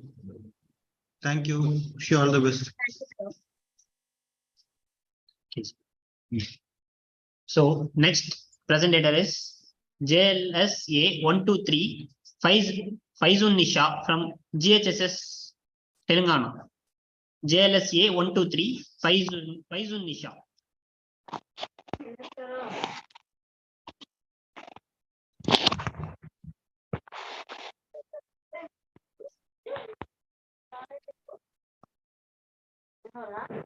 So you can start your presentation. Yes, sir. अस्सलामुअलैकुम, मेरा नाम फैजुनिसा है। मैं जमाते दहम की तालिब इल्म हूँ। आज का मेरा उन्वान है, क्या एंटी स्लीप अलार्म ड्राइवर के लिए मुफीद है? मेरा सवाल था कि क्या जब ड्राइवर देर रात तक गाड़ी चलाता है तो उन्हें नींद आने की वजह से एक्सीडेंट वगैरह भी होते हैं, तो वो नींद को कैसे कंट्रोल करे? तो इसी प्रोजेक्ट पर मैंने एक प्रोजेक्ट तैयार किया है। ये प्रोजेक्ट मैंने तैयार किया है। इसके लिए हमने दरकार आलात एक ट्रांसलेट चश्मा, eye blink sensor, 3 wires, Arduino nano, बीजो buzzer, LED light and battery का इस्तेमाल किया है। हमने इसको फिलहाल कनेक्शन दे दिए हैं। हमने इसको जर्नली चेक किया था और हमने इस प्रोजेक्ट को 20 मेंबर्स के ग्रुप में भी चेक किया है। हमने पहले एक 20 मेंबर्स का ग्रुप लिया। 20 मेंबर्स को हमने 5 दिन तक देर रात तक ड्राइविंग करने के लिए कहा और उन बयानात को हमने जदवल में नोट कर लिया। फिर हमने इन्हीं 20 मेंबर्स को 5 दिन तक देर रात तक ड्राइविंग करने के लिए कहा, ये एंटी स्लीप अलार्म पहनकर। और उन मेंबर्स को उनके जो बयानात थे उन्हें भी हमने जदवल में नोट कर लिया और इनके बयानात ये थे कि हमें ये एंटी स्लीप अलार्म पहनकर देर रात तक हम ड्राइविंग कर पा रहे हैं और हम नींद पर थोड़ा ना थोड़ा कंट्रोल कर रहे हैं। और इन 20 मेंबर्स के हमने परसेंटेज निकाली और उनकी बिना पर हमने ये ग्राफ तैयार किए। इन ग्राफ्स में 5 दिन तक देर रात तक बिना एंटी स्लीप अलार्म के 5 दिन तक देर रात तक ड्राइविंग करने पर परसेंटेज हमें 40% तक आई और एंटी स्लीप अलार्म देकर 5 दिन तक देर रात तक ड्राइविंग करने पर हमें 90 और 95% तक परसेंटेज आई। और हमने इस प्रोजेक्ट में ये नतीजा क्या कि एंटी स्लीप अलार्म ड्राइवर के लिए मुफीद है। मैं आपको ये लगा कर भी बताती हूँ कि कैसे वर्क करता है। ये हमने ऑन कर दिया। अब ये हम आंख बंद करते हैं तो ये बजर और एलईडी लाइट के जरिए हमें सिग्नल देता है कि हम सो रहे हैं। और हम इस बिना पर हम ये नतीजा करते हैं कि एंटी स्लीप अलार्म ड्राइवर के लिए मुफीद है। Thank you sir.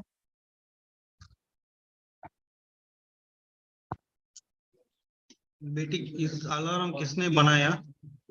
हमने मैंने तैयार किया है। अच्छा, इसका कोड सब किधर मिला?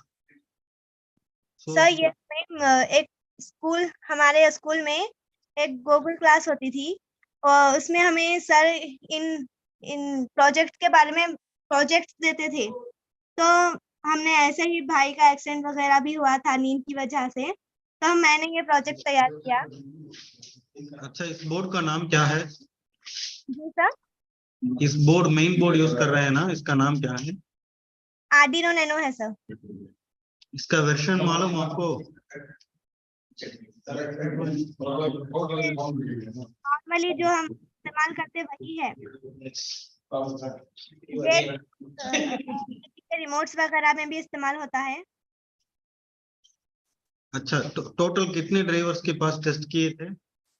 हमने ये 20 मेंबर्स का ग्रुप बनाया था सर। एक ही ग्रुप बनाया है, वो 20 मेंबर्स का है।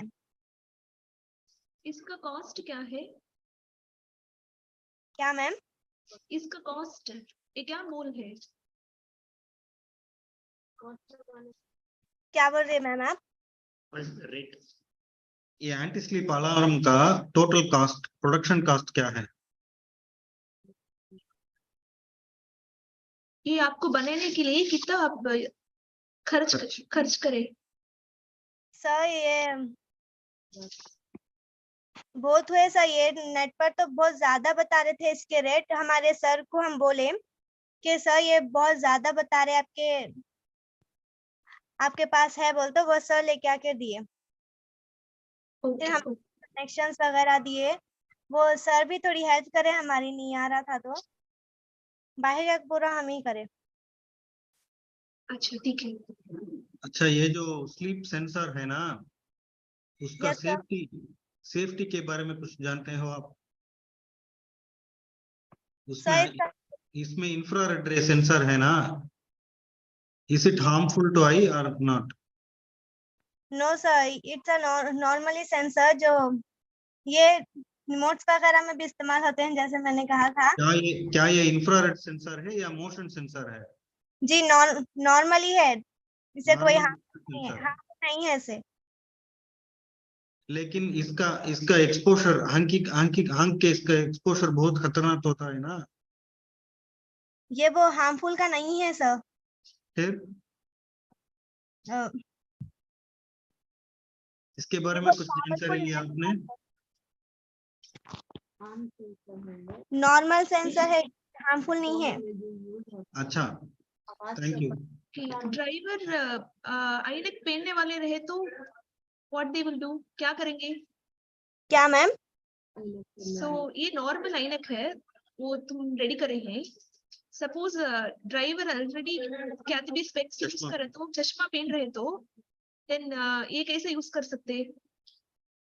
मैम ये उसके ऊपर भी या फिर साइड में वगैरह भी लगा सकते हैं, या फिर वो कोई और ऐनक पहन रहे, जैसे अपन धूप में वगैरह पहनते हैं तो उसके अंदर भी ये फिट हो जाता मैम। ठीक है। Okay, thank you, wish you all the best. Thank you sir, Allah Hafiz. Allah Hafiz. Thank you. So the next participant is JLSA 124 Botul Fatima from Neo Rosary High School. Sir. Yes, sir, ma'am. Okay, you can present your work. Okay, sir. Good evening, respected judges. Myself Botul Fatima of grade 10 from Neo Rosary High School. So my topic is which starch plant produces most fuel? So my hypothesis is that I believe that is possible to make ethanol from starch plants. So the problem is, can starch be used as fuel? So let's check. The materials I have used is corn, potatoes, soya bean, thermophilic enzymes, natural yogurts, baker's yeast, and sprouting barley malt. The procedure I have followed is, first I have measured the masses of starch plants and then I have recorded the data table. And then I've taken large aluminium tray. In that I've separated corn, soya bean, and potato. And then I have mixed it with natural yogurt and sprouting barley malt. Sprouting barley malt releases amide that prevents initial fermentation process. So we have to cover each day and we have to keep it in oven. The temperature should be 35 degrees Celsius. And then we have to keep it for 1 week. After the end of the week, we have to take out that and we have to check at the baker's yeast and we have to replace the lid of each container and we have to keep it in incubator or greenhouse. The temperature should be 35 degrees Celsius. So we have to check at the end of the week, we have to check that in which the ethanol produced in which starch plant. So my conclusion is, my hypothesis is true. We can produce alternate fuel from starch plants, and the result is artificial fuel like ethanol can be obtained from corn compared to then other plants. As you can see, the data and graphs. In corn, more ethanol has produced. Thank you.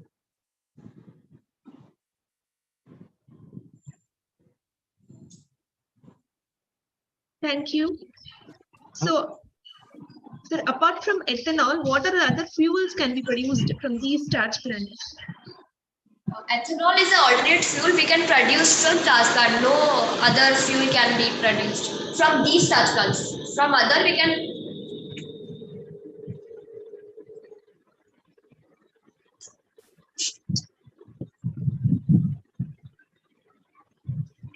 Have you applied fermentation process here? What, I can hear you. Have you applied fermentation process here?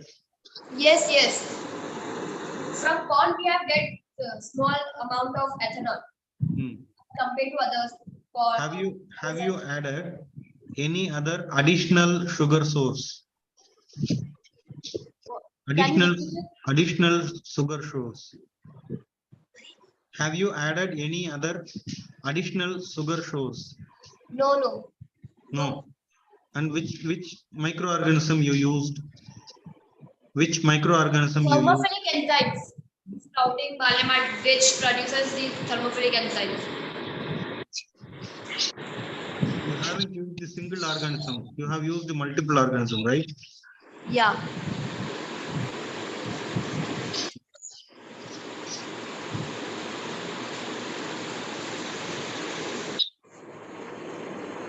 Can you show the materials once again? So materials is potatoes, corn, soya bean, thermophilic enzymes, natural yogurt, baker's inn, and sprouting barley malt. Okay, thank you. Thanks. Next. Thank you. So the next participant presenter is JLSA 125 Muhammad Shoaib from Uruj Model High School. JLSA 125 Muhammad Shoaib, Uruj Model High School.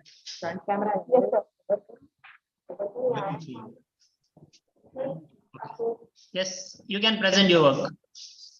Good evening, myself Muhammad Shoaib, studying in 9th from Uruj Model High School. So my topic name is which liquid is best to prevent burning of fruits and vegetables the best. Problem: which liquid is best to prevent burning of fruits and vegetables? People are thinking that fruits and vegetables are getting brown quickly. So, interest. My research is on which liquid will best to prevent burning of fruits and vegetables. As some acid will prevent burning of fruits and vegetables the best. So, when active slides that are open, the enzyme called PPO, polyphenol oxidase, reacts with oxygen and make the fruits and vegetables turn to brown. To prevent this, I have taken some liquids and fruits and vegetables. Materials: 4 glasses, lemon juice, vinegar, salt water, olive oil, brinjal, potato, guava, lemon. So I have started the procedure by cutting fruits and vegetables. Take 4 glasses each with 1 liquid, lemon juice, vinegar, olive oil, salt water. Cut the fruits and vegetables and dip each fruit in each liquid, such as brinjal, banana, potato, yam. So some result: after just 1 hour, I observed that the fruits and vegetables which are dipped in vinegar starting to light brown, and salt water was looking very clean. So just after 3 hours, I observed that except salt water, all samples are looking very brown. So to prevent this, conclusion: by this experiment, people would keep their fruits and vegetables clean for a long period of time. So this project may help people to keep their fruits and vegetables clean. My conclusion: from this activity, concluded that from all liquids, salt water will prevent burning of fruits and vegetables because the salt water sodium chloride is a natural preservative to slow down the oxidation. So my hypothesis is correct. Salt water will prevent burning of fruits and vegetables the best. Thank you.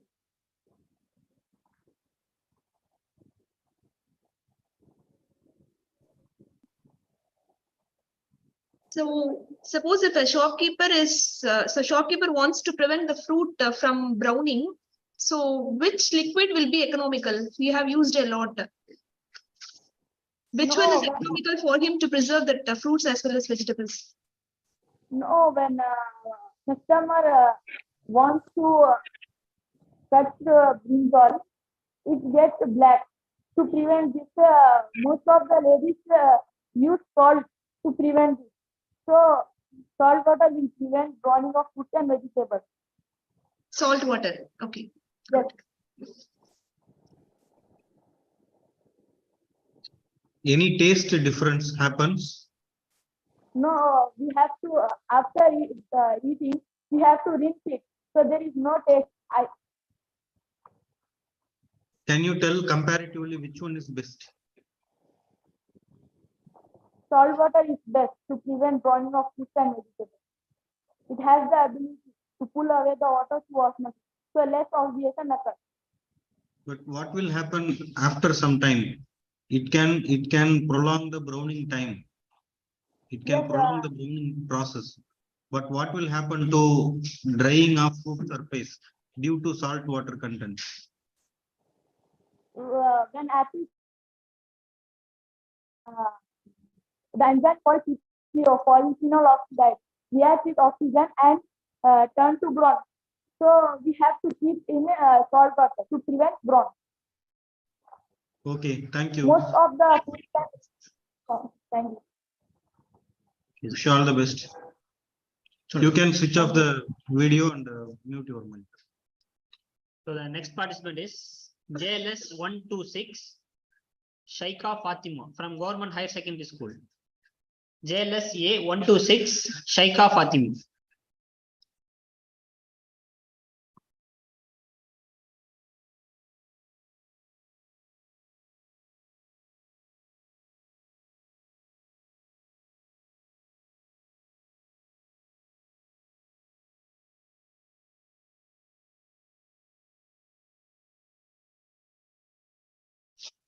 So 126 is absent. Next. So next we call upon Yes. NSF 23 JLS A 127. Sania Begum.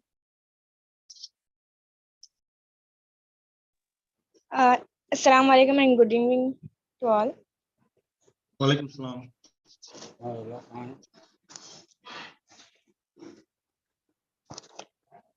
This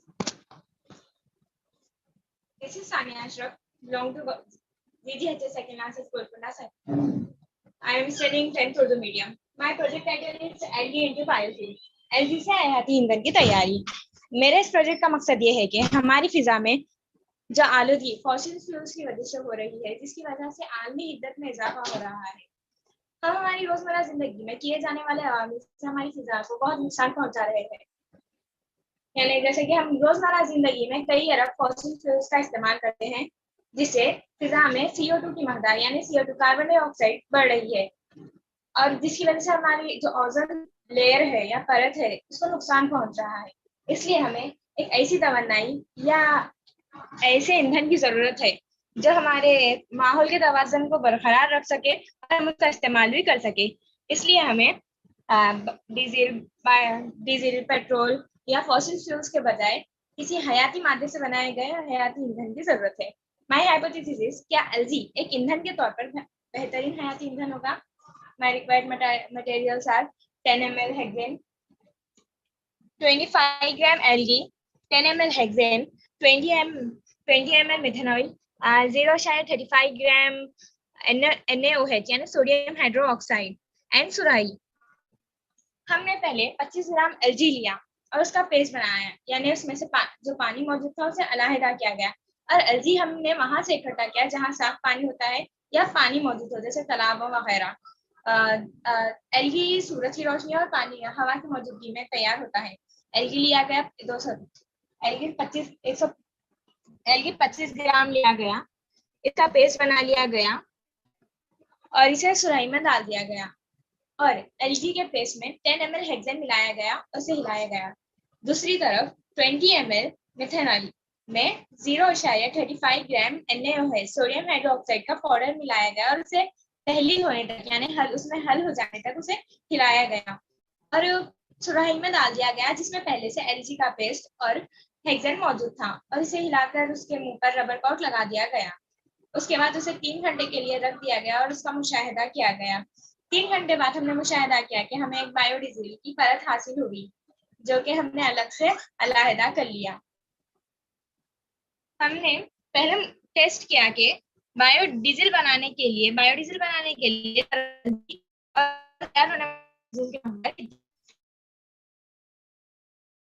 125 gram biodiesel हासिल हुआ। इसी तरह हमने मुख्तलिफ मकदार में LG लेकर इससे बायोडीजल तैयार किया, और दूसरी तरफ हमने बायोडीजल लिया और डीजल की सेम मकदार में एलजी को डुबाया, या बायोडीजल और डीजल की सेम मकदार ली, यानी 125 ml डीजल लिया गया और 125 ml बायोडीजल लिया गया, और दोनों में रुई को डुबोकर जलाया गया और इसका मुशाहिदा किया गया। हमने मुशाहिदा किया कि दोनों को डुबोकर जलाने पर इनके वक्त को नोट किया। बायोडीजल की मकदार में डुबोकर सेम मकदार में बायोडीजल की रुई को डुबोया और जलाया। हमने देखा कि डीजल कम वक्त में जल्दी जल जाता है और उससे ज्यादातर धुआं खारिज होता है, जो कि हम इसे कार्बन डाइऑक्साइड मान सकते हैं, जबकि बायोडीजल ज्यादा वक्त में जलता है, ज्यादा वक्त जलने के लिए दरकार होता है। जैसा हम यहाँ देख सकते हैं कि बायोडीजल जलने के लिए 15 मिनट ले रहा है, जबकि सेम वही मकदार में डीजल जलने के लिए 5 मिनट ले रहा है। आखिरकार हमने नतीजा साफ किया कि हमारे माहौल की आलूदगी को दूर करने के लिए हम एलजी हयाती मादे को एक बेहतरीन ईंधन के तौर पर इस्तेमाल किया जा सकता है। बायोडीजल CO2 का कम अखराज करता है बामुकाबले डीजल के। बायोडीजल में जलने की खासियत ज्यादा वक्त तक होती है, जबकि डीजल तवन्नाई का ज्यादा अखराज करता है, कम वक्त में जल जाता है। यानी अगर हम बायोडीजल और डीजल की मसावी मकदार लेकर जलाते हैं तो बायोडीजल के मुकाबले में डीजल कम वक्त में जल जाएगा और ज्यादा मकदार में आलूदगी का अखराज करेगा, जिससे हमारी फिजा यानी हमारे माहौल, हमारे एटमॉस्फेयर को नुकसान पहुंच सकता है। And thank you sir. So, क्या algae तुम यूज करें एक्सपेरिमेंट के लिए? आप क्या यूज करें? Algae, hexane and methanol sodium hydroxide. नहीं, क्या कैसे तुम एक्सपेरिमेंट करे करके मैं पूछी नहीं। What is the name of the algae which you have used? ये एल्गी, इसका नेम नहीं मालूम, बट हमने इसको पहले पानी में जमाया। एक पानी में हमने उसे जमाने के लिए छोड़ा था, एक पानी हम बाहर रखकर छोड़ दिए और उसको थोड़े 1-2 दिन के बाद हमने उसको देखा, उसमें एल्गी जमा था, तो हमने उसको लिया और वहां उसका पेस्ट बना लिया गया। वो एल्गी फिलामेंटस और यूनिसेलुलर माइक्रोस्कोप में रख के आप देखा structure of algae? No ma'am. Okay, ठीक है। लिपिड एस्टिमेट करें आप स्कूल में। बायोडीजल वर्क करेगी ना, सो लिपिड प्रोड्यूस करते सो एल्गी बायोडीजल प्रोड्यूस करेगा। लिपिड चेक करे क्या? Lipid content? No ma'am. जो algal पेस्ट का लिपिड कंटेंट? यस। कितना था? 150 ml sir. Okay, thank you. Wish you all the best.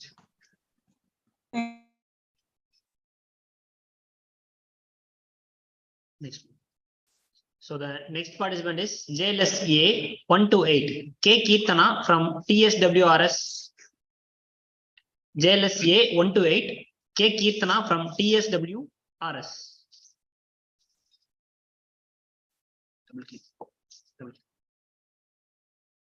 Yes, you can start your presentation. You are not audible. Please keep the mic closer.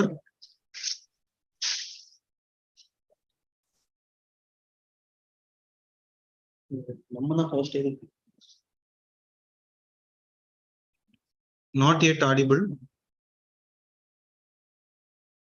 You can unmute your mic. Zumaira ma'am, can you check this issue? Please unmuted only. Yeah. Yes.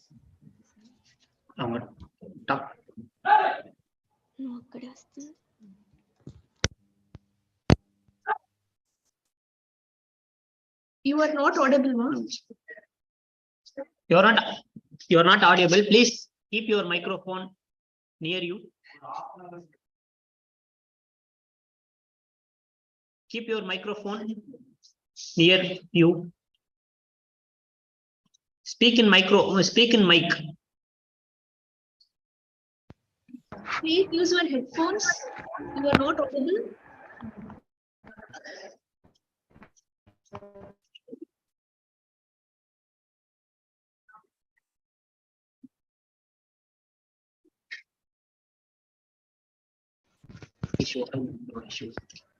Hello, sir.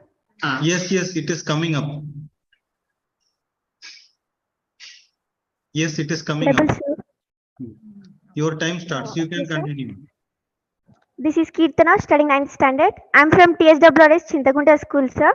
My project is LPG gas leakage detector with buzzer indication, sir. So, why I choose this project means I got this idea from in my neighborhood. There were many people suffered due to gas leakage and they were hospitalized and some more died. So, to stop like this accident, I made a model of LPG gas leakage detector. Through my project, we can stop many accidents which occur due to gas leakage and we can save many people's lives also. Now, I'm giving a brief introduction about my project. That LPG gas is essential fuel in our daily life. In these modern days, LPG used in every kitchen for cooking as well as it's used in different factories and industries. LPG gas is very useful, sir. While it is a very useful burning fuel, but it is highly explosive gas. Normally, LPG gas is available in gas cylinders. The LPG gas is heavier than the air. When it leaks from the gas cylinder, it flow along the floor and can happen an explosion and cause fire accident. So in this project, we will build LPG gas leakage detector so that can detect the LPG gas leakage and alert us through sounds and light indication. So it can save us from big explosion or fire accident. Now, the main aim is the explosion due to gas leakage has become a serious problem in our country's daily activities. Now, the world is evolving with the technology, right? So, it is necessary to use the technology if possible in every case. LPG gas to resolve the accident occur, we can prevent it through technology. The system is based on microcontroller which uses gas sensors as well as GSM module, display and buzzer. It is designed for LPG gas leakage monitoring and alert system using MQ2 sensor. Working principle: LPG gas leakage detect of MQ2 sensor.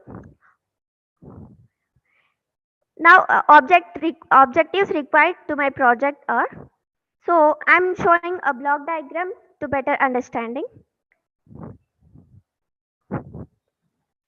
So this is this is the this is the sensor, buzzer, switch and 6 volts of battery, and this is series connection. So now, to design and develop LPG gas leakage monitoring and alert system using MQ2 sensor, to display the leakage alarm on a display board and send an alarm notification to any predefined mobile number on SMS. So now procedure.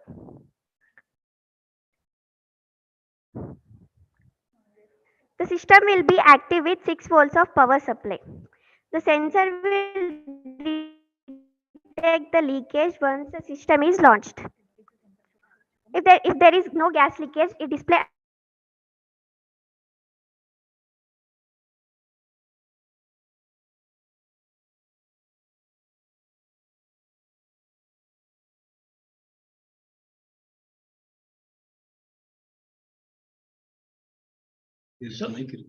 You are not audible.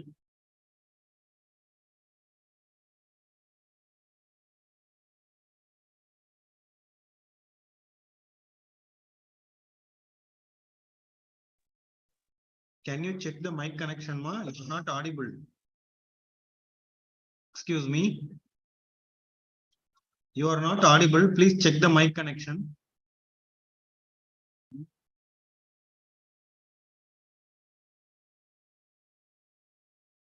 at home. Then gas leaks occurs.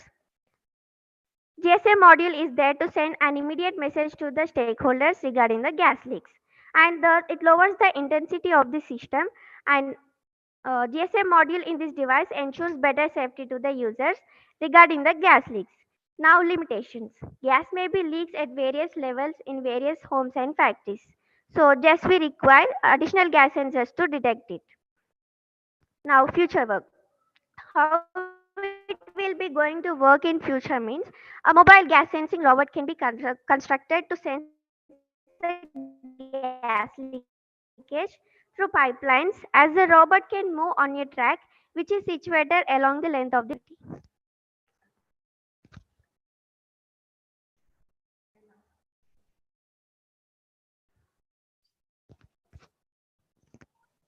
What is the innovation in your work?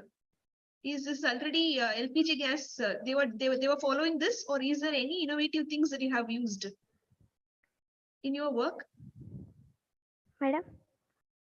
Already the work is existing, or you have used any innovative things in this work, in this experiment? Existed, ma'am. Okay, ma. You have shown agarbatti to activate the sensor, right?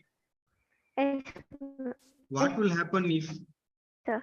smoke is coming from your frying pan, not from the gas cylinder? So if the smoke is okay, sir, if the smoke is observed the sensor, it can send a message to the buzzer to give signal. So that can buzzer will give sound, sir. But whatever you cook, gases, when you fry some non-vegetarian or vegetarian food, there will be smoke appearing, smoke released from the pan, right? Frying pan or steaming cooker, something like that. Will Yes, that sir. smoke will also activate your sensor? No, sir. Please No, check. I didn't check. Please check this for your future work. Wish you all the best. Okay, sir. Bye. Thank you, sir. Thank you. So thank you. So the JLS category has ended up and we are moving into the SLS category. So in SLS category, I first call upon SLS A013, Asia Jermin from Sana Model School. SLS A013, Askia Jermin from Sana Model School.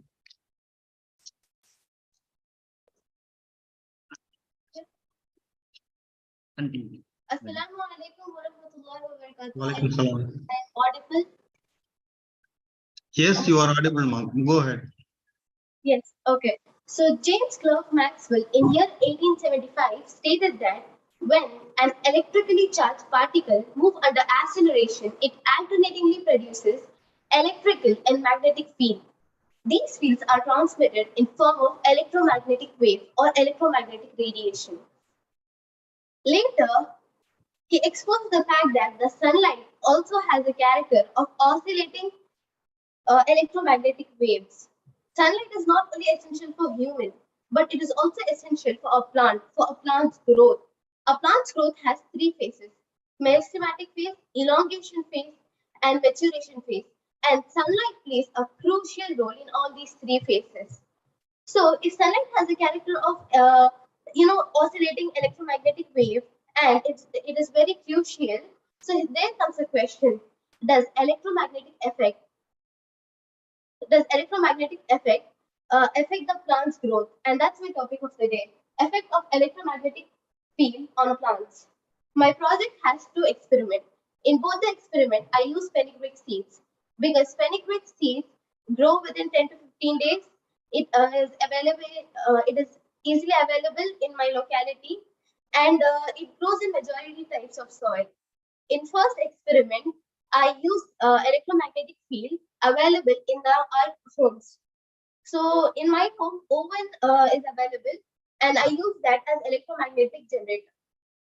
In my first experiment, I used two identical pots. Pot 1 I labeled as electromagnetic, and pot 2 I labeled as controlled. Pot 1 labeled electromagnetic, I placed beside oven for 30 to 45 minutes every day, and I placed it front of a large sunny picture.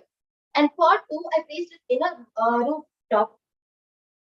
So and then I observed both the plants for 10 days. Day 1 I sowed the seed. Day 2 there was no changes. Day 3 there was very small germination seen.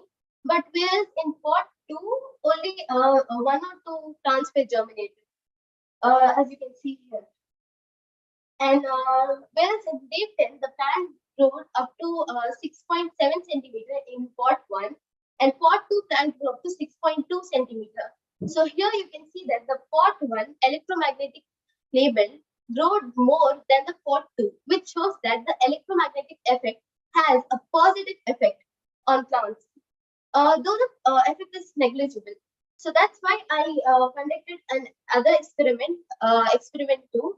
In that, I created a DIY electromagnetic setup. For that, I used 1 meter long copper enameled wire, electric rod, iron rod, and electric generator, or you can tell it as battery.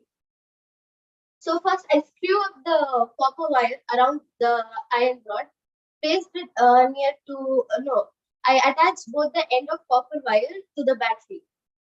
Yeah, you can see that. So when I on the switch, the electricity passed through the wire, and it created the electromagnetic field. So then I took 2 identical pots. Pot 1 I labeled as controlled, and pot 2 I labeled as not controlled. So then again I observed for the 10 days. Pot 1 I sowed the seed, and pot 2 also I sowed the seed for day 1. And then the day 2 there was no changes. Day 3 very small germination could be seen, but whereas in pot 2, in pot 1 all the seeds were germinated in day 3, and the plant started to grow by day 3. And day 10 the plant of pot 2 grew up to 7.2 centimeter, and pot 1 grew up to 7.6 centimeter. So here you can say that the electromagnetic setup which I created had a positive effect. Pot 1 exposed for 4 hours, and pot 2 exposed for 2 hours. So the pot 1 which I exposed for 4 hours had a major impact. But the plant growth was compared to pot 2 was little negligible, but still the pot had a positive impact.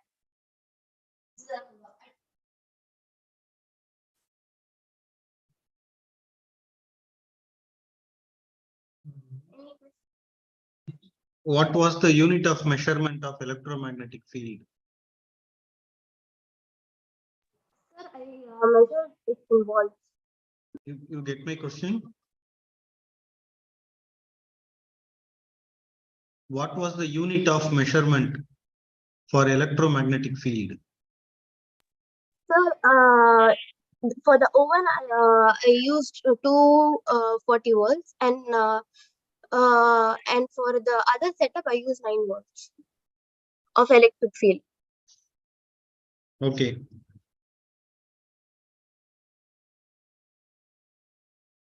And is it detrimental to the plant, or is it good for plant or bad for plants? It is good, sir. As you can see, the plant has a positive impact. According to my hypothesis, the plant should have a good impact because sunlight is also good for plant, right? It helps in growth. Yes. Sunlight is also electromagnetic wave only. Yeah. And any other spectrum you have studied, like ionizing radiation or non-ionizing radiation, have you separated your experiments? No, sir. I have used only electromagnetic wave. Yeah, in future you can do. Yeah. Yeah. Okay, thank you for your nice presentation. Yes, sir. You can switch off your video and mute the mic. We will move on to the next presentation.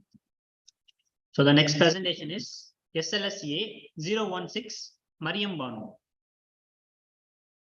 SLSA 016 Mariam Banu.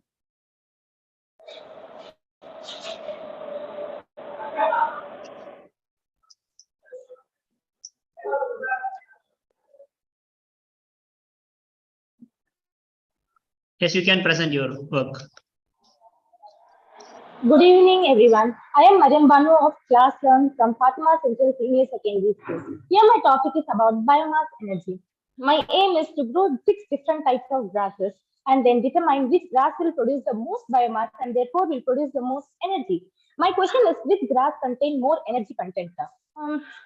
Here my hypothesis is, among rice, wheat, corn, barley, millets and oats, which plant will produce the most energy content? Design of study. Different types of seeds are my independent variables. Biomass energy is my dependent variable. Light, temperature, soil, and water are my control variables. Here are my materials required: ruler, kitchen towel, potting soil, masking tape, pen, pots, containers, lab notebook, graphs, and different types of sheets, digital ruler with high resolution. Here are my procedure: fill the 6 pots at least. Fill the 6 pots with soil and label the 6 container as pot 1 rice, pot 2 wheat, pot 3 corn, pot 4 barley, pot 5 millet, and pot 6 oats. Take 30 rice seed plants and then take 30 rice seed plants in the pot. First pot the label rices, then plant the seeds in orderly fashion. Repeat this procedure for 30 wheat seeds, corn, barley, oats, and millets. The purpose of performing more than one trial is for minimizing error in my data. Carefully water each of the plants, then observe your pods daily and keep the soil moist. As soon as you saw the first seedlings, observe your seed types and date in the table. After 14 days, first fill a bucket with the water and then gently wash the soil off the leaves and the roots. Once a group of plants is clean, dry it completely with the paper towels and temporarily store the group of plants in plastic bags. Label the plastic bag with the seed trial and trial number. Now place a paper towel in a table and then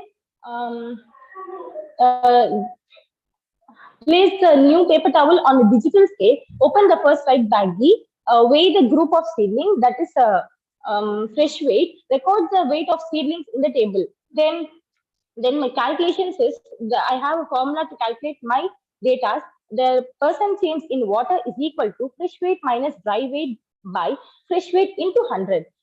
These are my collections of data. Here are my tabulations and observations. Here are the graphical representations of my observations. The result is, looking through the data, we can determine that rice seeds yields are the most biomass than the other types of seeds.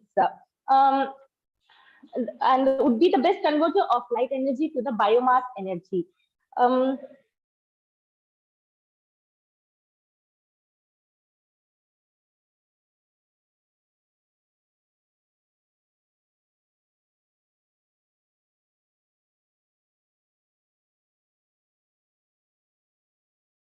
Was produced by rice plant.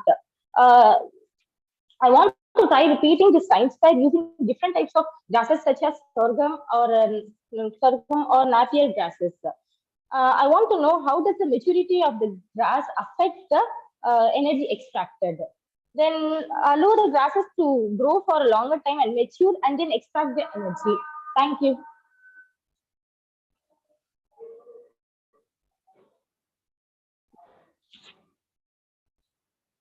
Which plant was yielding more energy? Rice plant, sir.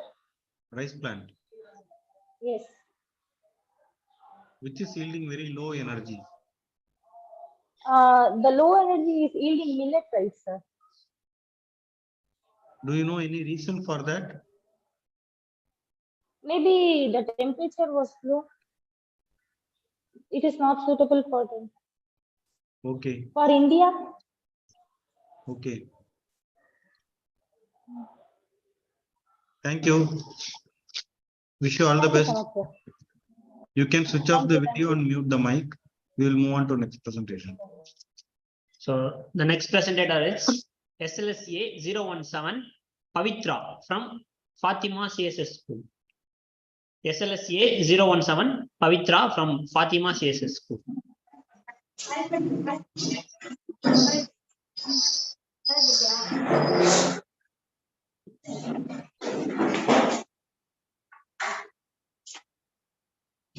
You can start presenting. Hello, everyone. I am Pavitra of class Fatima Central School, Hyderabad. I have done a project on female application.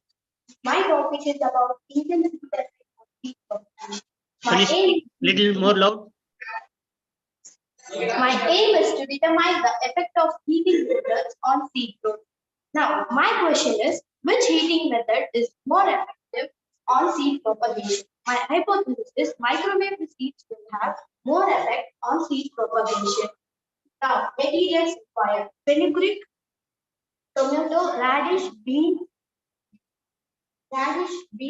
water card, seeds, and 55 cups, oil, microwave oven, microwave cup, pan, vegetable oil, thermometer, paper towel, and label, permanent marker. Procedure: first, dry roasting. I have taken some samples of seeds and I have placed these samples in an aluminum pan, and I have roasted these samples under the temperature of 160 Celsius for about 15 minutes, and I have monitored using a thermometer. Second, frying. I have taken some samples of seeds and I have fried in a vegetable oil in a pan at 171 degrees Celsius for about 10 minutes.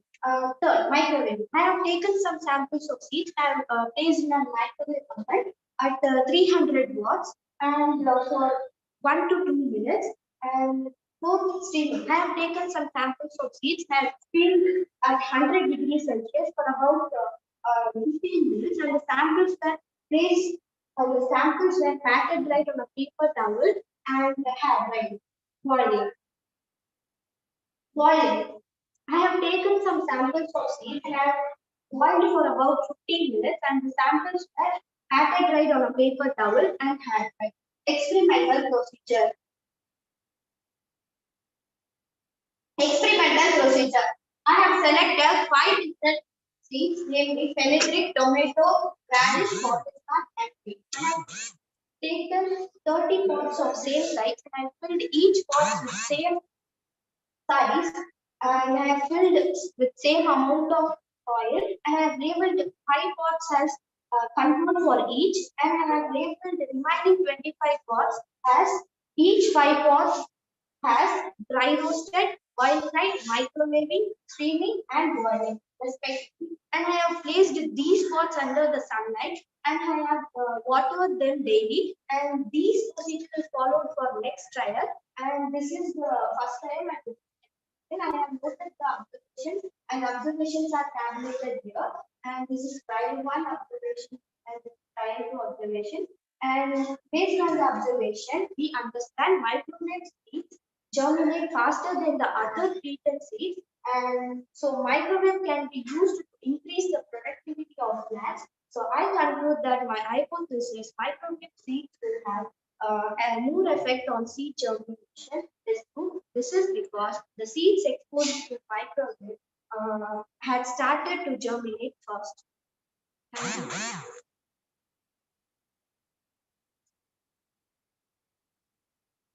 How many plants you have tested, Ma? Sir? How many plants you have tested? 5 plants. 5 plants. Which is the highest temperature you have treated? Sorry, sir, I can't get you. Which is the highest temperature you have treated? Dry roasted, sir. No, which is the highest temperature? 171 degrees Celsius, sir. Okay. And the lowest one? Lowest one is microwave seed, sir.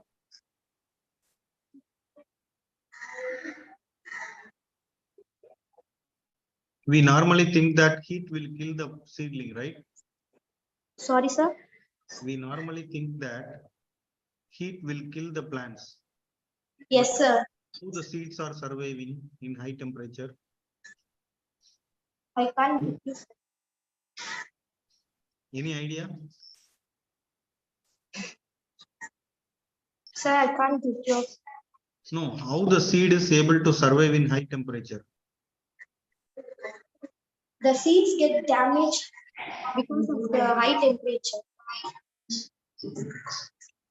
Now, in microwave, the seed coat, the thin seed coat is broken, and the water is, when we sow the seed, the water gets into the seed and it will germinate sooner in microwave seeds. Okay, thank you. Thank Wish you, you sir. all the best. Thank you, sir. So now we are going to next presentation. SLSA 030 Sagruti Parveena from TSWRS. SLSA 303 Sagruti Parveena from TSWRS.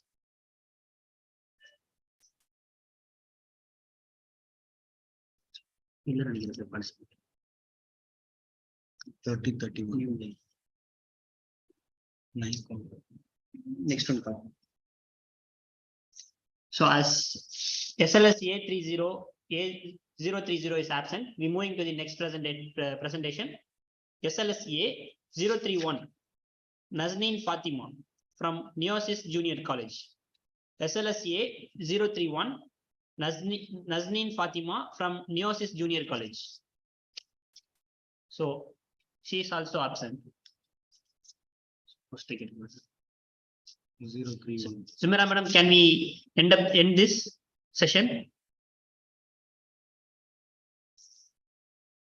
Sumira madam? Yes, sir, we can. Can we end up this? Yes, sir, yes. Okay, ma'am. Thank you. Thank you, ma'am. Thank you. Thank you, sir.